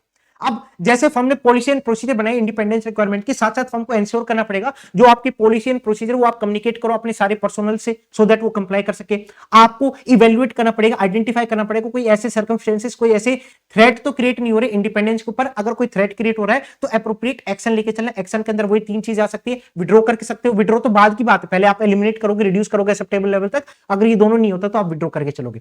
अगर ब्रीच हो जाती है इंडिपेंडेंस के, आपने सारी चीजें चेक करी, फिर भी आप एंगेजमेंट पे गए, वहां पे कोई भी आपकी इंडिपेंडेंस रिक्वायरमेंट का नॉन कंप्लायंस नहीं था, लेकिन बीच में अगर आपके इंडिपेंडेंस रिक्वायरमेंट की ब्रीच हो जाती है, तो सबसे पहले प्रॉम्प्टली आप कम्युनिकेट करोगे अपनी फर्म को और साथ साथ एंगेजमेंट पार्टनर को, जो एप्रोप्रिएट एक्शन लेगा।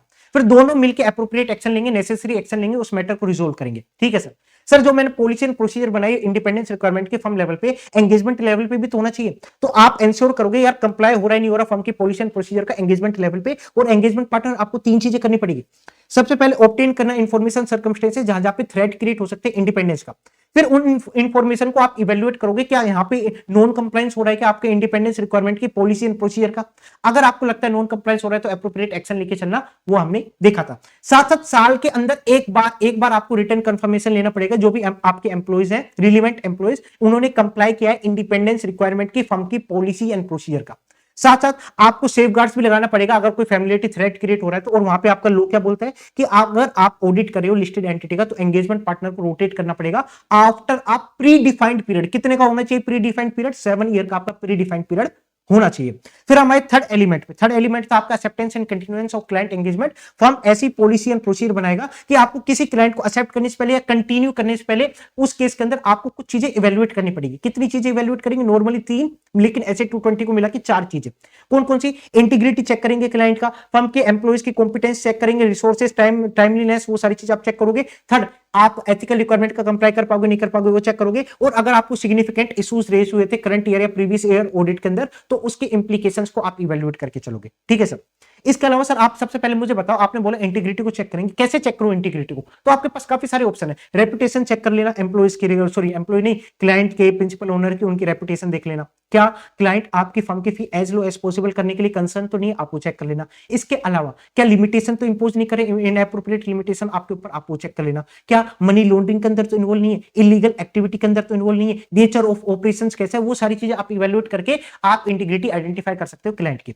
जब मैं बात करूं फर्म के एम्प्लॉइज की competence, capability, time and resources के रिगार्डिंग, तो फर्म क्या करेगी, अपनी फर्म के अंदर झांक के देखेगी। देखो अपने अंदर झांक के देखो कि यार मेरे पास सफिशिएंट रिसोर्सेज अवेलेबल है क्या, एक्सपर्ट्स अवेलेबल है क्या, जो मेरे पास रिसोर्सेज अवेलेबल है उनके पास क्या नॉलेज है क्या उस इंडस्ट्री के रिगार्डिंग, क्या उनके पास एक्सपीरियंस है क्या, रेगुलेटरी एंड रिलेवेंट एक्सपीरियंस है क्या उस पर्टिकुलर इंडस्ट्री के रिस्पेक्ट में, क्या उनके पास ability to gain the such experience, क्या मैं टाइमली ऑडिट को कंप्लीट कर पाऊंगा नहीं कर पाऊंगा। आपने ये सारी चीजें इवेल्युएट करोगे, फिर आप ऑडिट को देखोगे। ठीक है सर, अगर मुझे लगता है कि यार मैंने जो ऑडिट एक्सेप्ट करी है पहले, अब मैं उसको कंटिन्यू नहीं करना चाहता, विड्रॉ करना चाहता हूं, तो विड्रॉ आप डायरेक्ट नहीं करोगे, उसके रिगार्डिंग भी फर्म की पॉलिसी एंड प्रोसीजर है।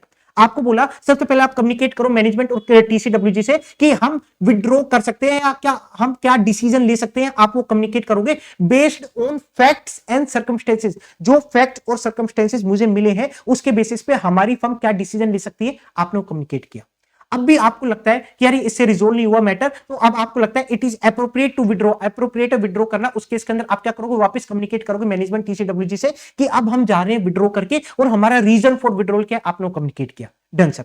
थर्ड, जैसे आपने विड्रॉ कर लिया उसके बाद आप देखोगे कि आपकी कोई पीआरएल रिक्वायरमेंट तो नहीं है, प्रोफेशनल लीगल रेगुलेटरी रिक्वायरमेंट नहीं है किसी और को कम्युनिकेट करने की रिगार्डिंग। अगर आपको किसी और को करना है, किसी रेगुलेटरी अथॉरिटी को कम्युनिकेट करना है, तो आपको उनको बताना पड़ेगा विड्रॉल और रीजन फॉर विड्रॉल क्या है, और इन सारी चीजों को डॉक्यूमेंट करके चलोगे। जो भी इश्यूज रेज हुए, जो भी कंसल्टेशन आपने ऑब्टेन करी, जिस भी कंक्लूजन पे आप पहुंचे, बेसिस ऑफ कंक्लूजन क्या था, सबको डॉक्यूमेंट करके चलना। ये था आपका acceptance and continuance of client relationship. अब हम आते हैं यहाँ पे ह्यूमन रिसोर्सेज और एंगेजमेंट परफॉर्मेंस। ये कल हमारा कंप्लीट हो जाएगा SPC1। थोड़ा सा लेंदी हो गया आज आपका लेक्चर, बट ठीक है हमने फटाफट कंप्लीट कर लिया। आज का लेक्चर इतना ही रखते हैं, कल के लेक्चर में हम पूरा कंप्लीट कर लेंगे SPC1 with questions. So that's all in this video, so thank you guys.